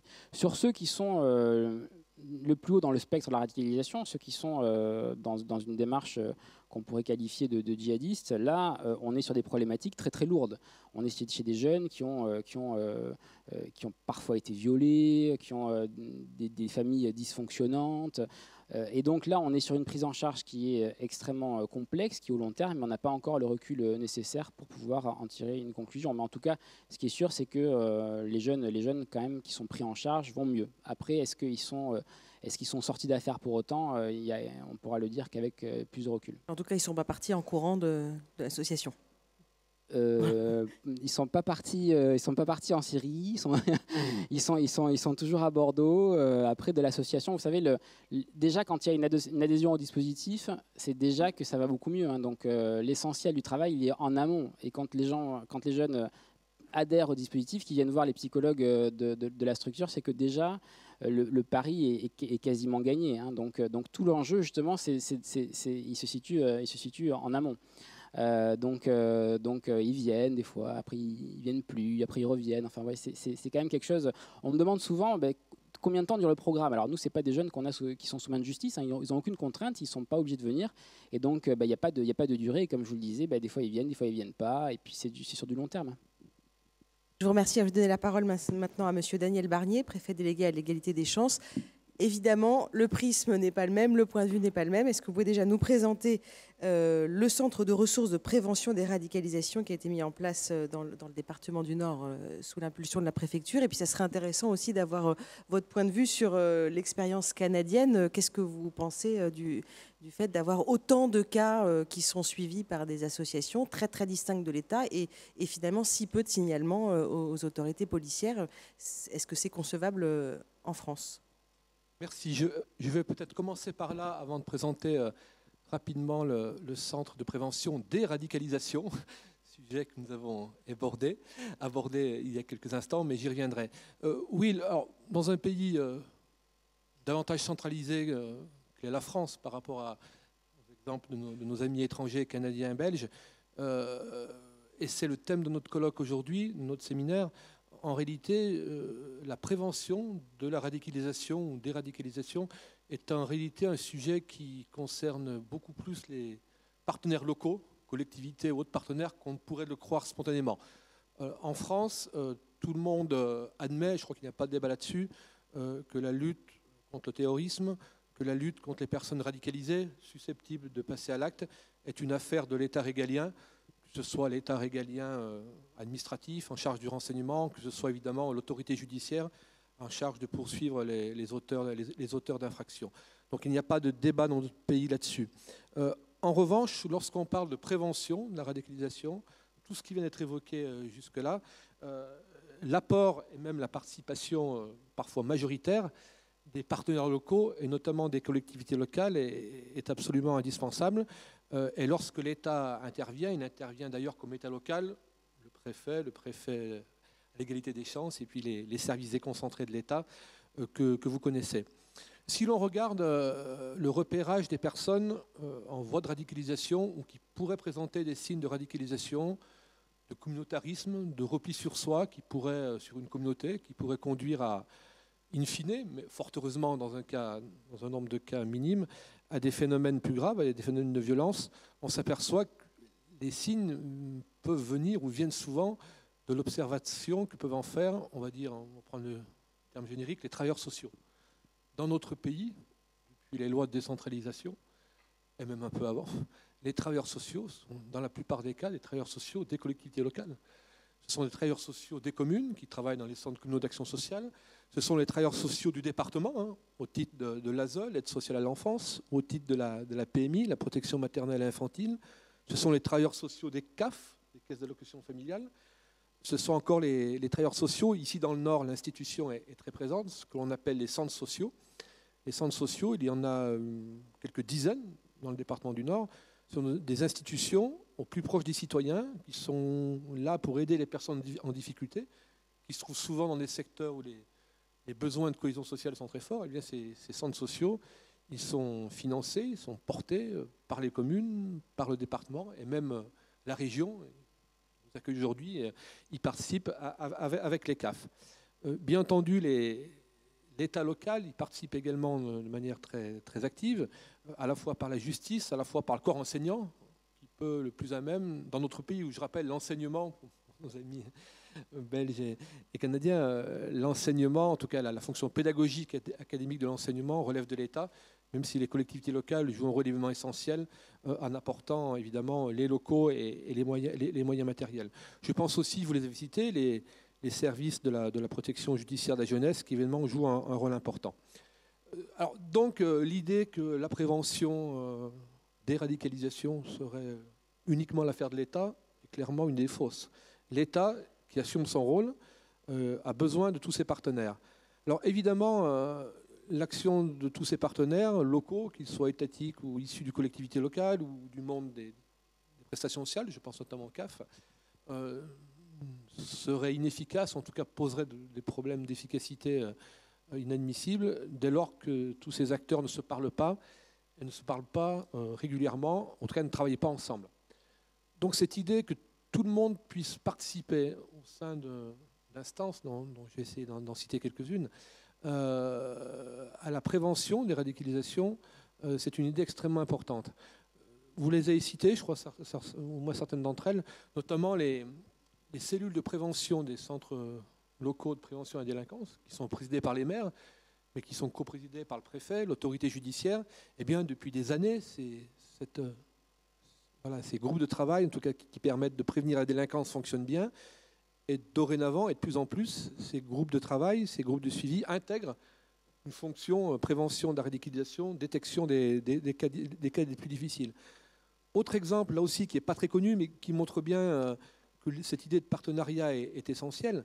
Depuis la loi Lamy, donc sur la politique de la ville, la loi de 2014, toutes les intercommunalités, donc les communautés d'agglomération, les communautés de communes qui regroupent à une échelle plus importante que la commune et les collectivités locales, eh bien, elles doivent annexer à leur contrat de ville, c'est-à-dire à leur contrat qui prévoit toutes les actions destinées au public les plus en difficulté, eh bien, elles doivent annexer à ce contrat de ville un plan de prévention de la radicalisation.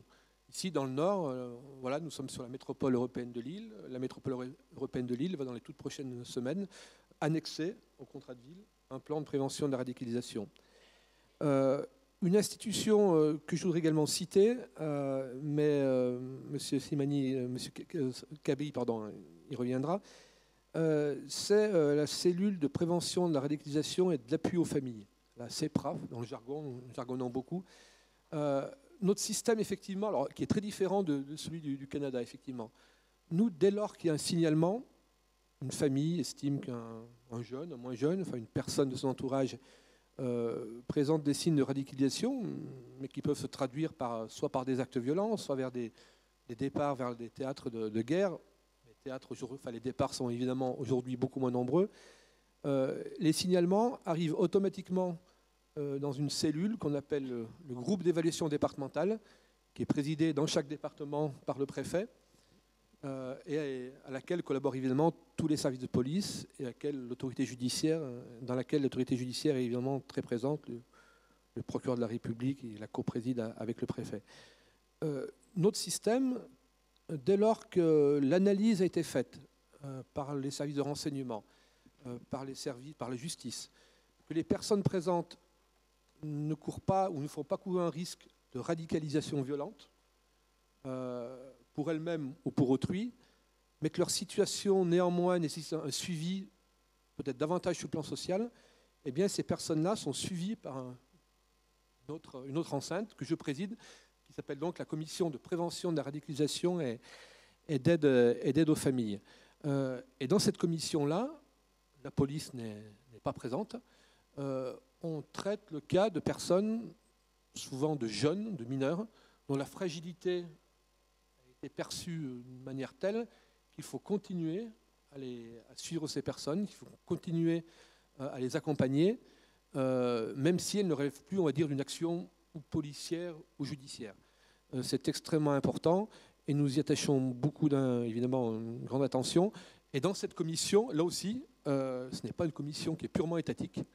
Les collectivités locales, à travers le département, l'aide sociale à l'enfance, à travers la CAF, sont présentes. Donc là aussi, les acteurs locaux sont très présents sur ces sujets de prévention de la radicalisation.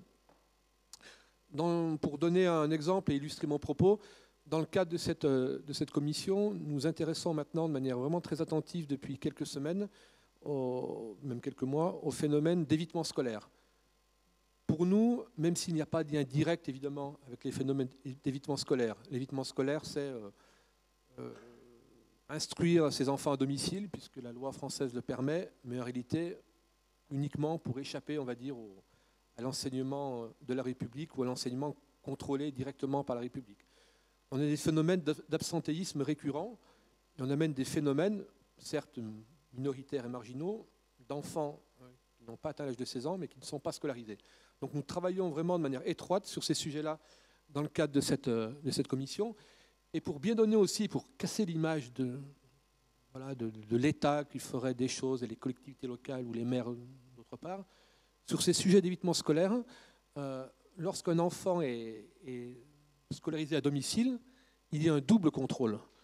Il y a un premier contrôle qui est celui de l'inspection de la DAZEN, de l'inspection académique, pour faire simple, qui doit contrôler que les conditions d'enseignement, la pédagogie qui est diligentée, diffusée, dispensée par les parents, correspond bien aux normes acceptables. Mais c'est moins connu. Le maire, lui, et ça résulte du Code de l'éducation, doit faire un contrôle. Alors, le Code de l'éducation parle de contrôle social, c'est le terme du législateur. Je ne suis pas sûr qu'il soit très parlant. En tout cas, le maire doit contrôler les conditions matérielles dans lesquelles les parents délivrent cet enseignement. Donc on voit bien, et c'est tout le travail que nous faisons en commission, nous essayons de faire que ce double contrôle puisse aller dans le même sens et se faire dans les meilleures conditions possibles. Alors évidemment, j'en arrive au centre de prévention déradicalisation. On voit que beaucoup d'acteurs travaillent sur ces sujets. Souvent d'ailleurs, dans ce département comme dans d'autres, comme j'imagine à Bordeaux, les situations les plus graves sont souvent quand même centrées sur certaines communes ou certains quartiers évidemment des quartiers les plus en difficulté, des quartiers où souvent la pauvreté, une immigration récente a pu causer davantage de problèmes qu'ailleurs. Et finalement, la question qu'on s'est posée en 2014-2015, on s'est dit, nous avons besoin d'un outil pour essayer de mettre à la fois toutes nos interrogations en commun, mais également toutes nos connaissances. Un endroit où l'on puisse essayer de réfléchir avec un peu de recul à la manière dont les choses se passent, aux processus qui conduisent des jeunes et des moins jeunes, souvent des jeunes, à se radicaliser, ou en tout cas à se marginaliser, quelle que soit la forme de radicalisation. D'où l'idée de création, dans les années 2014-2015, d'un centre départemental, pour le moment, de prévention déradicalisation. Évidemment, déradicalisation, c'est le sujet qu'on évoquait tout à l'heure. Toutes les formes de radicalisation seront étudiées par ce centre, même s'il ne faut pas se cacher non plus, au moins dans le Nord, aujourd'hui, le sujet immédiat, c'est effectivement une radicalisation liée à un fondamentalisme islamique qui conduit des personnes à partir sur le théâtre d'opération ou à commettre des actes criminels en France. Mais ce n'est évidemment pas le seul sujet que ce centre va créer. Alors ce centre, 3 missions. Alors, nous avions prévu un petit PowerPoint, une petite vidéo, mais les problèmes techniques nous empêchent de la passer, mais je vais rapidement les décrire. Donc, ce centre de ressources départementales, qui est le terme générique, il a un premier objectif, c'est de devenir un centre de documentation, y compris par des moyens, évidemment par des moyens modernes de diffusion, Internet et autres, de toute documentation relative à la prévention de la radicalisation. Beaucoup de choses sont écrites partout, en France et dans le monde. D'ailleurs, j'ai suivi avec beaucoup d'attention ce qui se faisait, par exemple, j'ai lu des articles extrêmement intéressants sur ce qui se faisait au Canada. Et donc, la plupart de nos pays, des pays étrangers ou des grands pays sont confrontés à ce phénomène. Et donc, l'apport des chercheurs, l'apport des publications peut être extrêmement intéressant. Pour que cette documentation soit accessible facilement, nous allons ouvrir, nous avons même ouvert, puisqu'il fonctionne depuis 15 jours maintenant, depuis le 15 mai, depuis le 15 mai, donc un site internet qui s'appelle Prev Radic, mais on vous donnera il s'affiche, je ne sais pas si on peut l'afficher, on l'affichera après. On l'affichera après, qui permet donc d'accéder très rapidement à toute cette documentation. Le deuxième objectif, j'en ai déjà parlé, c'est créer un observatoire déradicalisation. Les motifs, les objectifs, je les ai évoqués. Et l'idée, c'est vraiment de partir du terrain. Nous avons dans le Nord quelques quartiers extrêmement difficiles. C'est de ces quartiers qui sont... Comment ? Alors la vidéo, peut-être on la passera après, à la fin. Je termine, j'en ai pour 2 minutes. On a donc dans ces quartiers qui sont dans le Nord, ce sont les villes de Roubaix, Maubeuge, qu'on le cite souvent, mais pas qu'elles. Eh bien, il y a des gens qui sont partis et un terreau qui est favorable à des phénomènes de radicalisation avec risque évidemment de passage à l'acte. Donc l'idée, c'est pourquoi pas observer sur le terrain, dans ces quartiers, comment se forment les phénomènes sociaux, qu'est-ce qui concourt, qu'est-ce qui fait que des jeunes ou des moins jeunes, mais finalement, s'isolent du reste de la communauté nationale. Sont des sujets qu'au quotidien, évidemment, chacun peut avoir une idée sur le sujet. Les travailleurs sociaux, les élus, les services de police et de renseignement. Mais nous avons voulu vraiment, à partir de quelques quartiers tests, déterminer comment les choses se passaient. Et pour le faire de manière objective, nous sommes et rigoureux sur le plan méthodologique, sur le plan scientifique. Nous avons donc intégré à ce centre, à cet observatoire, un conseil scientifique avec 6 chercheurs et universitaires, de renom. Je ne vais pas les citer là, mais il y a 2 universitaires lillois, je crois. Il y a un chercheur qui est l'auteur d'un ouvrage, d'une pièce que vous devez connaître, qui s'appelle Lettre à Nour, qui raconte l'histoire. C'est la lettre en fait d'un père à sa fille qui est partie faire le djihad, ou qui va partir après lui avoir expliqué qu'elle ne trouvait pas en France, dans notre pays, les conditions d'intégration, les conditions de vie à laquelle elle aspirait. Et c'est la lettre un peu désespérée de ce père à cette jeune fille, lettre à Nour. Tout ça, évidemment, fait référence à une autre pièce bien connue, écrite par des auteurs belges, qui est le Djihad, que vous devez connaître, qui a été présentée partout en France et je crois maintenant partout en Europe, un peu sur le même modèle. Donc cette idée d'aller au plus proche du terrain pour rechercher de l'information, pour avoir l'avis des acteurs de terrain, mais de l'objectiver à travers un conseil scientifique, c'est vraiment une idée force de notre centre de prévention des radicalisations, de notre centre de ressources, et notamment de cet observatoire des radicalisations. Et puis, dernier sujet, évidemment, je crois qu'on a parlé, où il est venu un peu comme un leitmotiv, c'est la formation. Tous ceux qui interviennent sur ces sujets, que ce soit les travailleurs sociaux des collectivités locales, des CAF, que ce soit les policiers municipaux, les élus eux-mêmes, eh bien, ont besoin d'être formés. Ce sont des techniques, l'approche d'une personne radicalisée ou en voie de radicalisation, on peut tous connaître, que tous les services peuvent amener à connaître, ou même à employer, pour les collectivités comme pour l'État, eh bien, nécessite effectivement de pouvoir bénéficier de formation pour savoir comment intégrer le sujet, en tout cas le traiter au mieux. Donc l'un des objectifs de ce centre de ressources, c'est effectivement d'en générer et de proposer de très nombreuses formations. L'année dernière, déjà, plus de 1500 personnes ont été accueillies à travers les actions de ce centre. Nous allons évidemment les multiplier avec l'aide de tous les partenaires. Voilà, avant le petit film, voilà, l'idée que je voulais faire passer, c'est que vraiment nous sommes sur un chantier partenarial. L'État, évidemment, joue tout son rôle, mais nous allons essayer d'être le pivot à travers ce centre de ressources, de toute l'action des uns et des autres. Et vraiment, nous comptons sur la participation de tous. Le sujet est suffisamment difficile, suffisamment dramatique, je crois, pour qu'on s'engage tous ensemble sur la même voie, que ce soit État, collectivité locale ou monde associatif, évidemment, qui joue un rôle extrêmement important dans ces domaines-là, et notamment dans les quartiers politiques de la ville que compte notre pays. Merci, M. Barnier. Vous pouvez réexpliquer très brièvement sur quel support il est disponible, ce film, à qui il est destiné, etc., avant de le diffuser.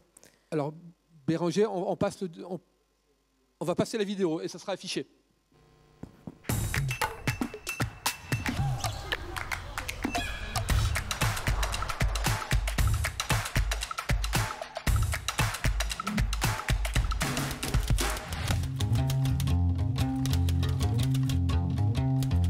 Comment s'y retrouver? Comment faire le tri pour comprendre? On dit d'une personne qu'elle est radicale lorsqu'elle a des positions, des idées, des croyances liées à une idéologie, une religion, liées à une conception du monde, et que celle-ci ne se discute pas.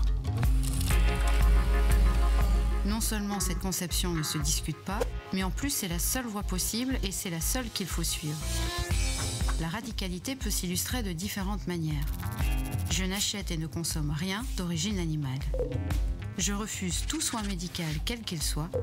Je ne vote pas et ne voterai jamais. La démocratie est une illusion.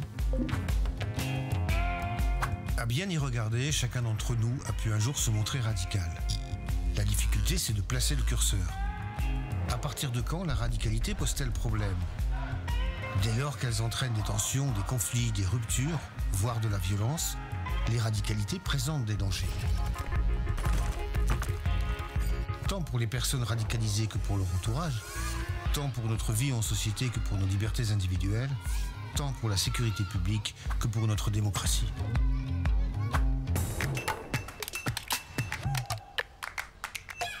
Le Centre de ressources pour la prévention des radicalités sociales peut vous aider à comprendre et agir sur vos territoires de vie ou ceux de vos interventions.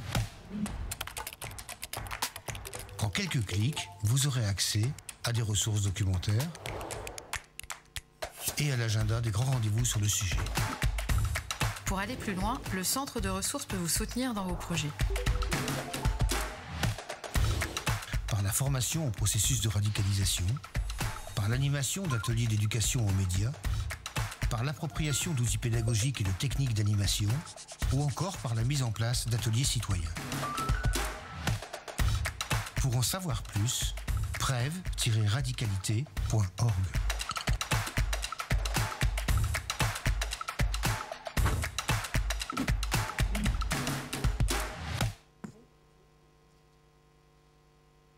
Oui, je voulais juste rajouter, je ne l'ai pas dit, nous avons confié la mise en œuvre opérationnelle de ce centre de prévention des radicalisations à l'APSN, c'est l'Association des clubs de prévention du Nord.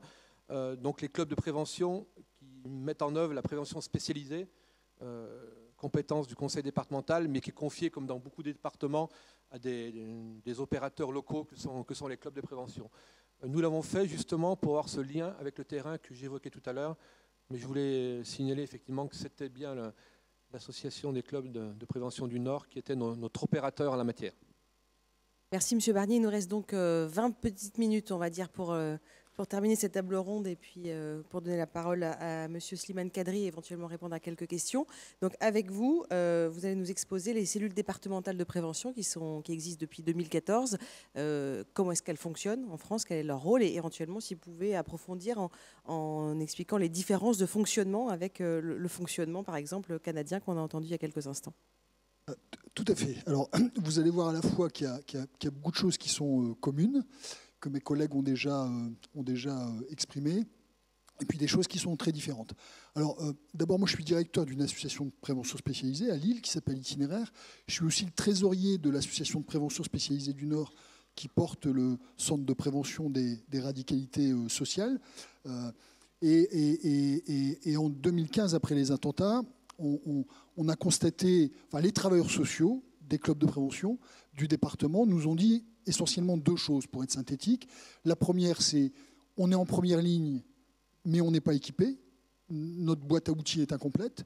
Et la deuxième chose, c'est les citoyens ont besoin de lieux de débat, de discussion, d'expression sur le sujet. Donc on a lancé une première initiative locale qui s'appelle « Ensemble, on fait quoi ?», que vous trouvez sur un moteur de recherche très facilement, et je vous invite à le consulter si vous avez la volonté de mener des actions de prévention sur le sujet, où d'abord on a commencé à organiser une série de conférences avec un peu toutes les personnes en vue sur le sujet. Alors on a fait venir Joël Roman sur la laïcité, Patrick Veil et beaucoup d'autres, Asna Hussein. Actuellement, là, cet après-midi, il y a M. Camus qui est à l'IRTS de Los en train de faire une conférence. M. Camus qui est un universitaire bien connu sur les questions de radicalité. Toutes ces conférences sont filmées et elles sont en ligne à disposition. Elles nous servent à organiser des séquences de formation avec des travailleurs sociaux. Elles nous servent aussi à organiser des débats avec les habitants. Parce que le deal qu'on a passé avec les intervenants, c'est vous faites votre conférence dans un amphi de 450 travailleurs sociaux, et le soir, on vous emmène dans un centre social, dans un quartier, et vous faites une conférence sur le même thème avec les habitants. Voilà.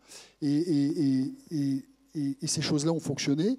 Et puis, ce qu'on nous a signalé aussi, ce que nous ont signalé ces travailleurs sociaux, c'est que pour certains jeunes, il y avait une question de malaise identitaire sur les questions d'appartenance à la République. Et donc, il y a une association aussi qui fait partie du collectif, qui s'appelle Laisse ton empreinte, qui a créé 2 petits films d'animation sur la question du malaise identitaire de certains jeunes. Donc je voulais vous signaler, ça a été financé par la préfecture du Nord. Tout ça, c'est en ligne et donc c'est à disposition de tous les opérateurs que vous êtes potentiellement. Alors, dans ce collectif, j'y étais un peu à l'initiative, avec d'autres, avec la PSN, dont je suis le trésorier, mais aussi j'ai mobilisé Pierre Mathieu de Sciences Po Lille, qui nous a ouvert son carnet d'adresses, la Ligue des droits de l'homme, enfin bref, on a rameuté un peu tous les collègues, les partenaires habituels. Et c'est ce qui fait qu'on a été certainement remarqué par la préfecture du Nord sur le sujet. Et donc, quelques mois plus tard, j'ai été invité à la préfecture et on nous a dit il faudrait qu'on mette en place une cellule d'accompagnement. J'ai rencontré des fonctionnaires de la préfecture à qui on transmettait des situations. La France a créé un numéro vert, Stop Djihadisme. Il y a des familles qui appellent, essentiellement des familles d'ailleurs. J'ai rencontré l'équipe à Paris qui gère ces appels, qui appellent à l'aide, très clairement. C'est-à-dire que l'essentiel des demandes, c'est des appels à l'aide de la part de familles qui s'inquiètent pour leurs enfants et qui attendent des pouvoirs publics une aide et une réponse. Et là, j'ai vu des fonctionnaires à la préfecture qui d'abord étaient un peu débordés par le volume de demandes. Il y avait des appels qui attendaient une réponse depuis 6 mois. Et puis des situations... il y a des gens qui m'ont dit avec beaucoup d'humilité et d'honnêteté, moi j'ai fait Sciences Po, mais je ne suis pas travailleur social et voilà, on ne s'en sort plus, quoi. Voilà. Est-ce que vous pouvez nous proposer quelque chose? Alors, on a des collègues à Marseille qui sont également une association de prévention spécialisée. Voilà, le directeur m'avait dit qu'il avait démarré une expérience quelques mois auparavant. Donc, je l'ai appelé pendant ses vacances, là, au mois de juillet. Il était au bord de sa piscine. Et je lui ai dit, comment tu fais? Et puis, on a échangé, on a constitué un petit réseau là, au niveau national et on a démarré une expérience pour la préfecture du Nord. Alors, comment ça marche?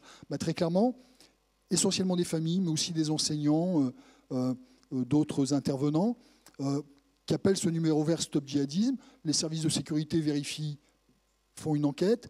Les personnes dangereuses sont prises en charge par les services de sécurité. Il y a un certain nombre de situations qui arrivent au niveau des préfectures et qui sont considérées par les renseignements du territoire, par exemple, comme ne relevant pas d'une prise en charge sécuritaire.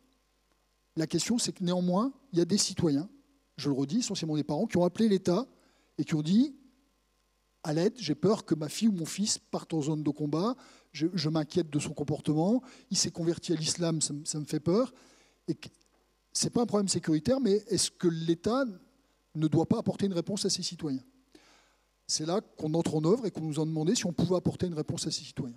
Alors là, on n'est pas dans la libre adhésion, on est dans la réponse à des gens qui ont appelé l'État. Et l'État, en quelque sorte, nous a délégué la réponse à ses citoyens. Donc, on a constitué une équipe, un éducateur, une éducatrice. Je ne dis pas des éducateurs, je dis un éducateur et une éducatrice. La mixité est importante, vous allez comprendre pourquoi. Et puis, on a une psychologue. Et donc, notre premier travail, c'est de rappeler les gens en disant « Allô, vous avez appelé l'État ?» Voilà, dit comme ça fait sourire. J'y mets un peu d'humour. D'abord, ça fait un moment qu'on est assis là dans la salle, donc il faut rester éveillé. Mais voilà, mais au début, ça a été, on a eu des réactions, plusieurs types de réactions. D'abord, c'est pas trop tôt, on s'est fait un peu engueuler. On a eu un autre type de réaction, c'est enfin, est-ce que il est 15h, vous pouvez être là à quelle heure? On a eu aussi des réactions du type, mais vous êtes qui? De quoi il s'agit? On a eu aussi des réactions du genre, c'est bon, on s'est débrouillé, on a réglé le problème, on n'a plus besoin de vous. Voilà. Et puis, on est allé au contact. Voilà. Alors, en prévention spécialisée, ce qu'on appelle la prévention spécialisée, pour ceux qui ne connaissent pas, c'est ce qu'on appelle communément les éducateurs de rue. Et en général, on définit notre travail comme la capacité d'aller vers. Le boulot des éducateurs, c'est d'aller au pied des immeubles, voir les gamins qui traînent, qui ne vont plus à l'école. Voilà. Donc, d'aller créer du lien. Les collègues l'ont beaucoup dit, la question du lien. Voilà, nous, on fait ça. Donc, on va voir les gens qui ont appelé. Puis ensuite, on essaye de voir de quoi il s'agit. Notre engagement vis-à-vis de la préfecture, c'est d'évaluer la situation. Ces jeunes ont été signalés. Les renseignements du territoire et les services de sécurité disent que ça ne relève pas d'une prise en charge sécuritaire. Vous allez au contact et dites-nous si on doit continuer à se préoccuper de cette situation ou pas. Voilà. Donc nous, notre travail par rapport à la préfecture, c'est de dire il s'agit d'une situation de radicalisation religieuse qui potentiellement pourrait conduire à un départ en zone de combat ou à d'autres difficultés, ou, et c'est quand même la majorité des cas qu'on rencontre, il s'agit surtout d'un problème de prise en charge socio-éducative, et on va s'en occuper. Alors on ne va pas s'en occuper, nous, tout seuls, avec un éducateur, une éducatrice et une psychologue à l'échelle du département du Nord, qui, je le rappelle, est quand même un des départements les plus peuplés de France, et dans lequel il y a beaucoup de situations de signalement. Donc, pour information, on a démarré en septembre 2015. On a accompagné à la date d'aujourd'hui 85 situations quand même. Donc, voilà, donc il y a un petit peu de monde. Et le département du Nord est un petit peu étendu. Hein, de Dunkerque au fin fond de la Sambre, ça fait un petit peu... Voilà.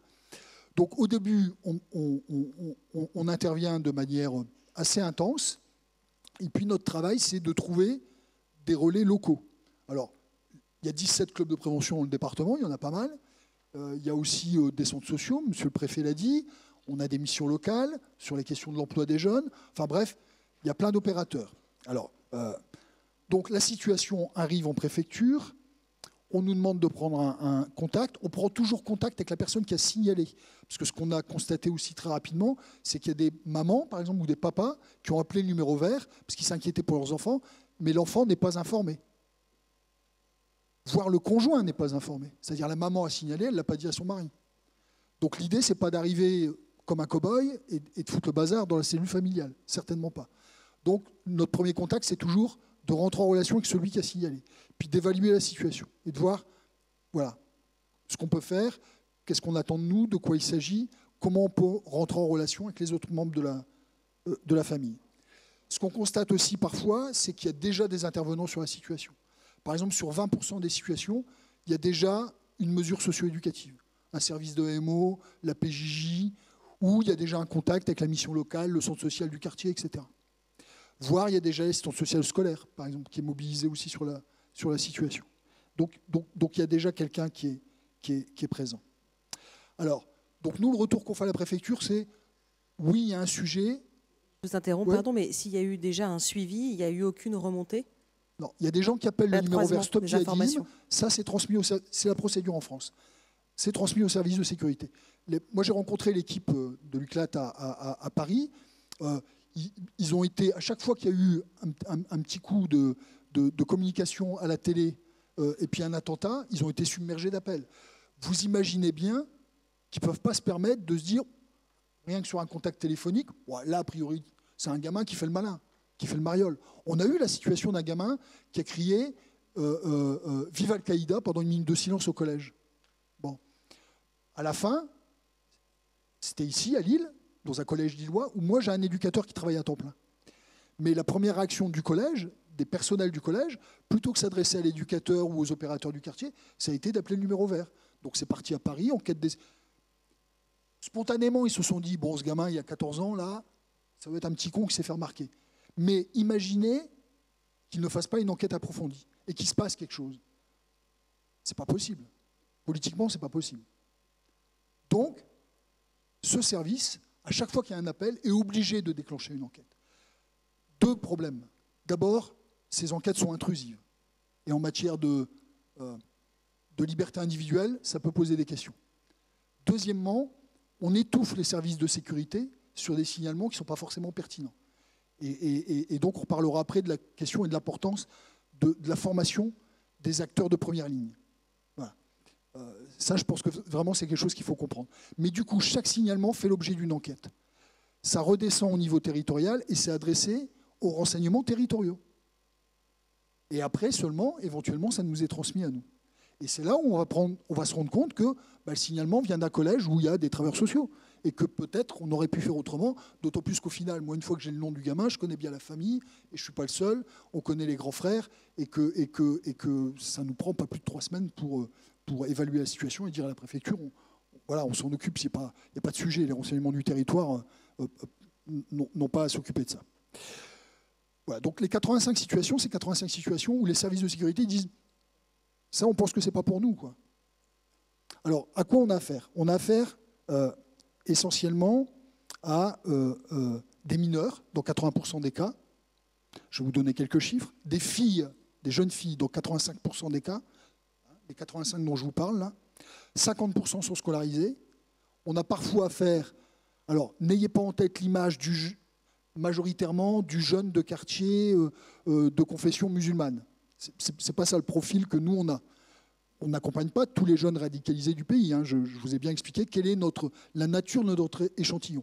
Mais notre échantillon, c'est des jeunes qui, pour 50%, sont scolarisés.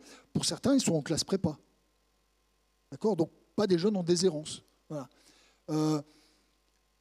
40% des jeunes sont des jeunes convertis. C'est-à-dire ils sont issus de familles ou des familles qui ne sont pas de tradition musulmane. Voilà. Je ne dis pas de religion musulmane, parce qu'il y a des familles où on ne pratique pas la religion. Néanmoins, comme on est originaire, par exemple, des pays du Maghreb, il y a des traditions à la maison qui sont liées à la culture musulmane. Vous voyez, bon, on a 40% des jeunes qui sont complètement étrangers à ça. C'est-à-dire qu'ils sont issus de familles où la religion musulmane n'est pas une religion qui est pratiquée ni même connue à la maison. Voilà. Et qui n'est pas liée aux origines de la famille. On a,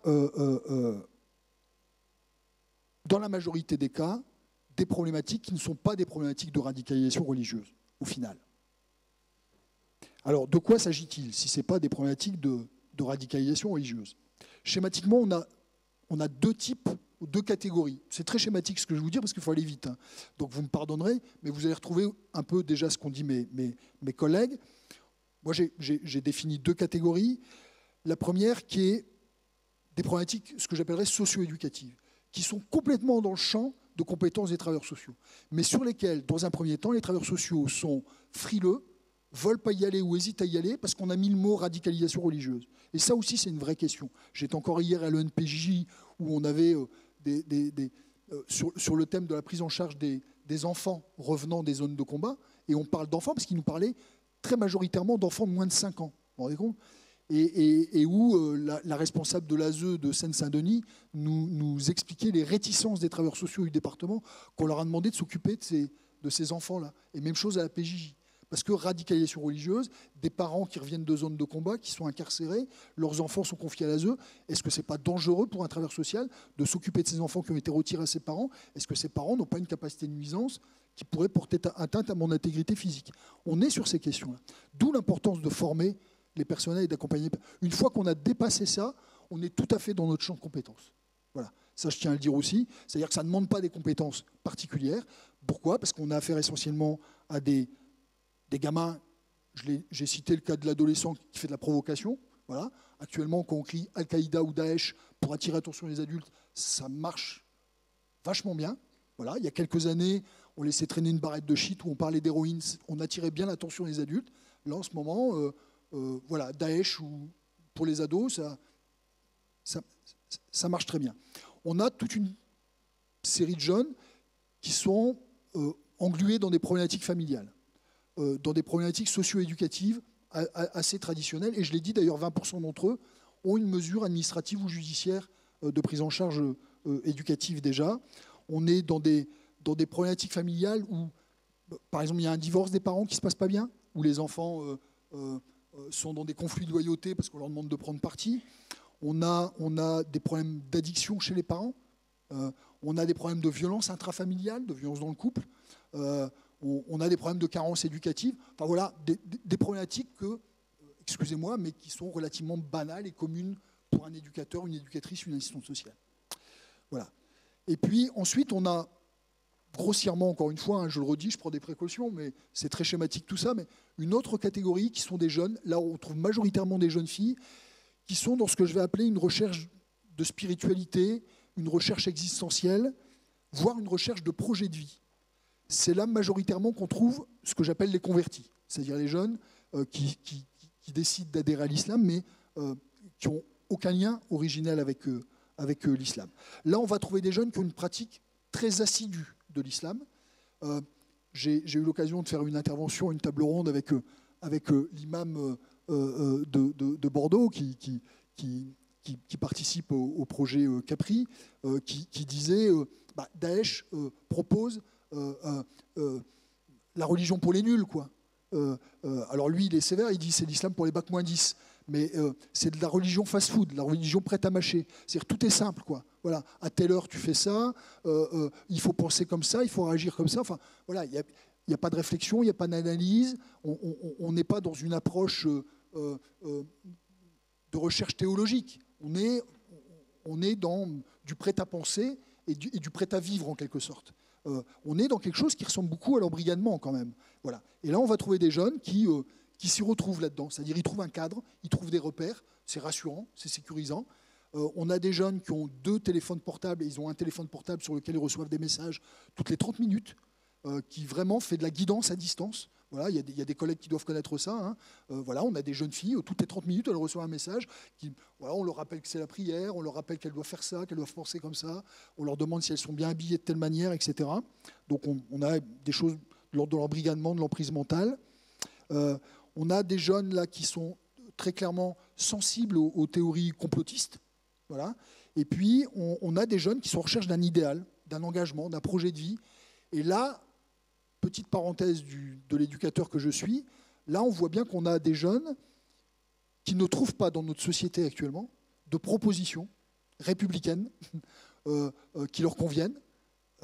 Et ça doit nous interroger, quoi. Voilà. On fête les 50 ans de mai 68 cette année. En mai 68, il y a une forme d'engagement de la jeunesse qui a été très dérangeante, mais néanmoins, aujourd'hui, on a très clairement une partie de notre jeunesse qui est en recherche de quelque chose, qui est en recherche d'un projet, qui est en recherche d'un engagement, qui est en recherche d'un idéal de vie. Et peut-être que l'offre de nos sociétés actuellement est peut-être un petit peu pauvre. et que Daesh a une offre qui est ce qu'elle est, qu'on connaît, qui est détestable sur bien des aspects, mais ils la vendent très très bien, de manière très séduisante auprès d'une partie de notre jeunesse. Ça, je pense qu'il est vraiment important qu'on en soit conscient. C'est-à-dire que si on veut lutter contre cette offre, il faut qu'on comprenne en quoi elle peut être séduisante pour certains jeunes. On a aussi dans cette catégorie, ce n'est pas une majorité, mais je pense que c'est suffisamment important pour être signalé, des jeunes filles, encore une fois, je le redis, qui ne sont pas du tout de culture musulmane, qui ont connu ou qui connaissent des problèmes dans le rapport au corps ou à la sexualité ou aux hommes.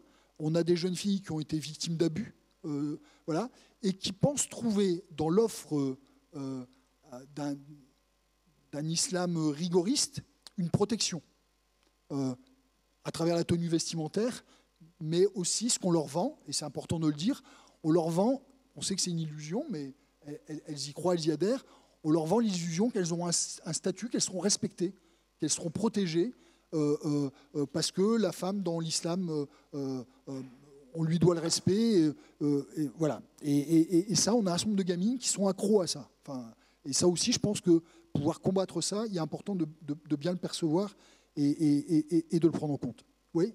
Oui, non, je vous le demandais... temps passe. Oui, le temps passe, exactement, je suis désolée. Est-ce que vous pouvez conclure aussi, merci pour ce profil qui n'avait pas jusque-là été présenté. Est-ce que vous pouvez terminer éventuellement sur la façon dont vous suivez ces personnes ? Eh bien, on y arrive. Alors, l'accompagnement, justement. Alors, les collègues l'ont déjà évoqué, donc il y a des choses sur lesquelles je vais passer très vite. C'est toujours, dans notre métier, la question de créer de la confiance et de créer du lien. Toujours. Sans confiance et sans lien, on ne fait rien. D'où l'éternel débat sur le secret professionnel, qu'est-ce qui doit être transmis, pas transmis, etc. Voilà. Et ça, on ne s'en sortira pas. Il faut que chacun comprenne vraiment que les acteurs de terrain, ça ne sert à rien de les financer, ça ne sert à rien de les déployer si on ne leur laisse pas une marge de manœuvre. Parce que si on n'arrive pas à construire de la confiance et du lien avec les populations, on ne sert à rien, on est inefficace. Voilà. Je suis bref là-dessus, mais c'est essentiel. Alors, nous, clairement, on est mandaté par la préfecture. Donc, on se présente auprès des jeunes et des familles en leur disant qu'on est mandaté par la préfecture et pourquoi on est mandaté par la préfecture. Voilà. Une fois qu'on l'a levé ça, on leur explique aussi qu'on est travailleurs sociaux.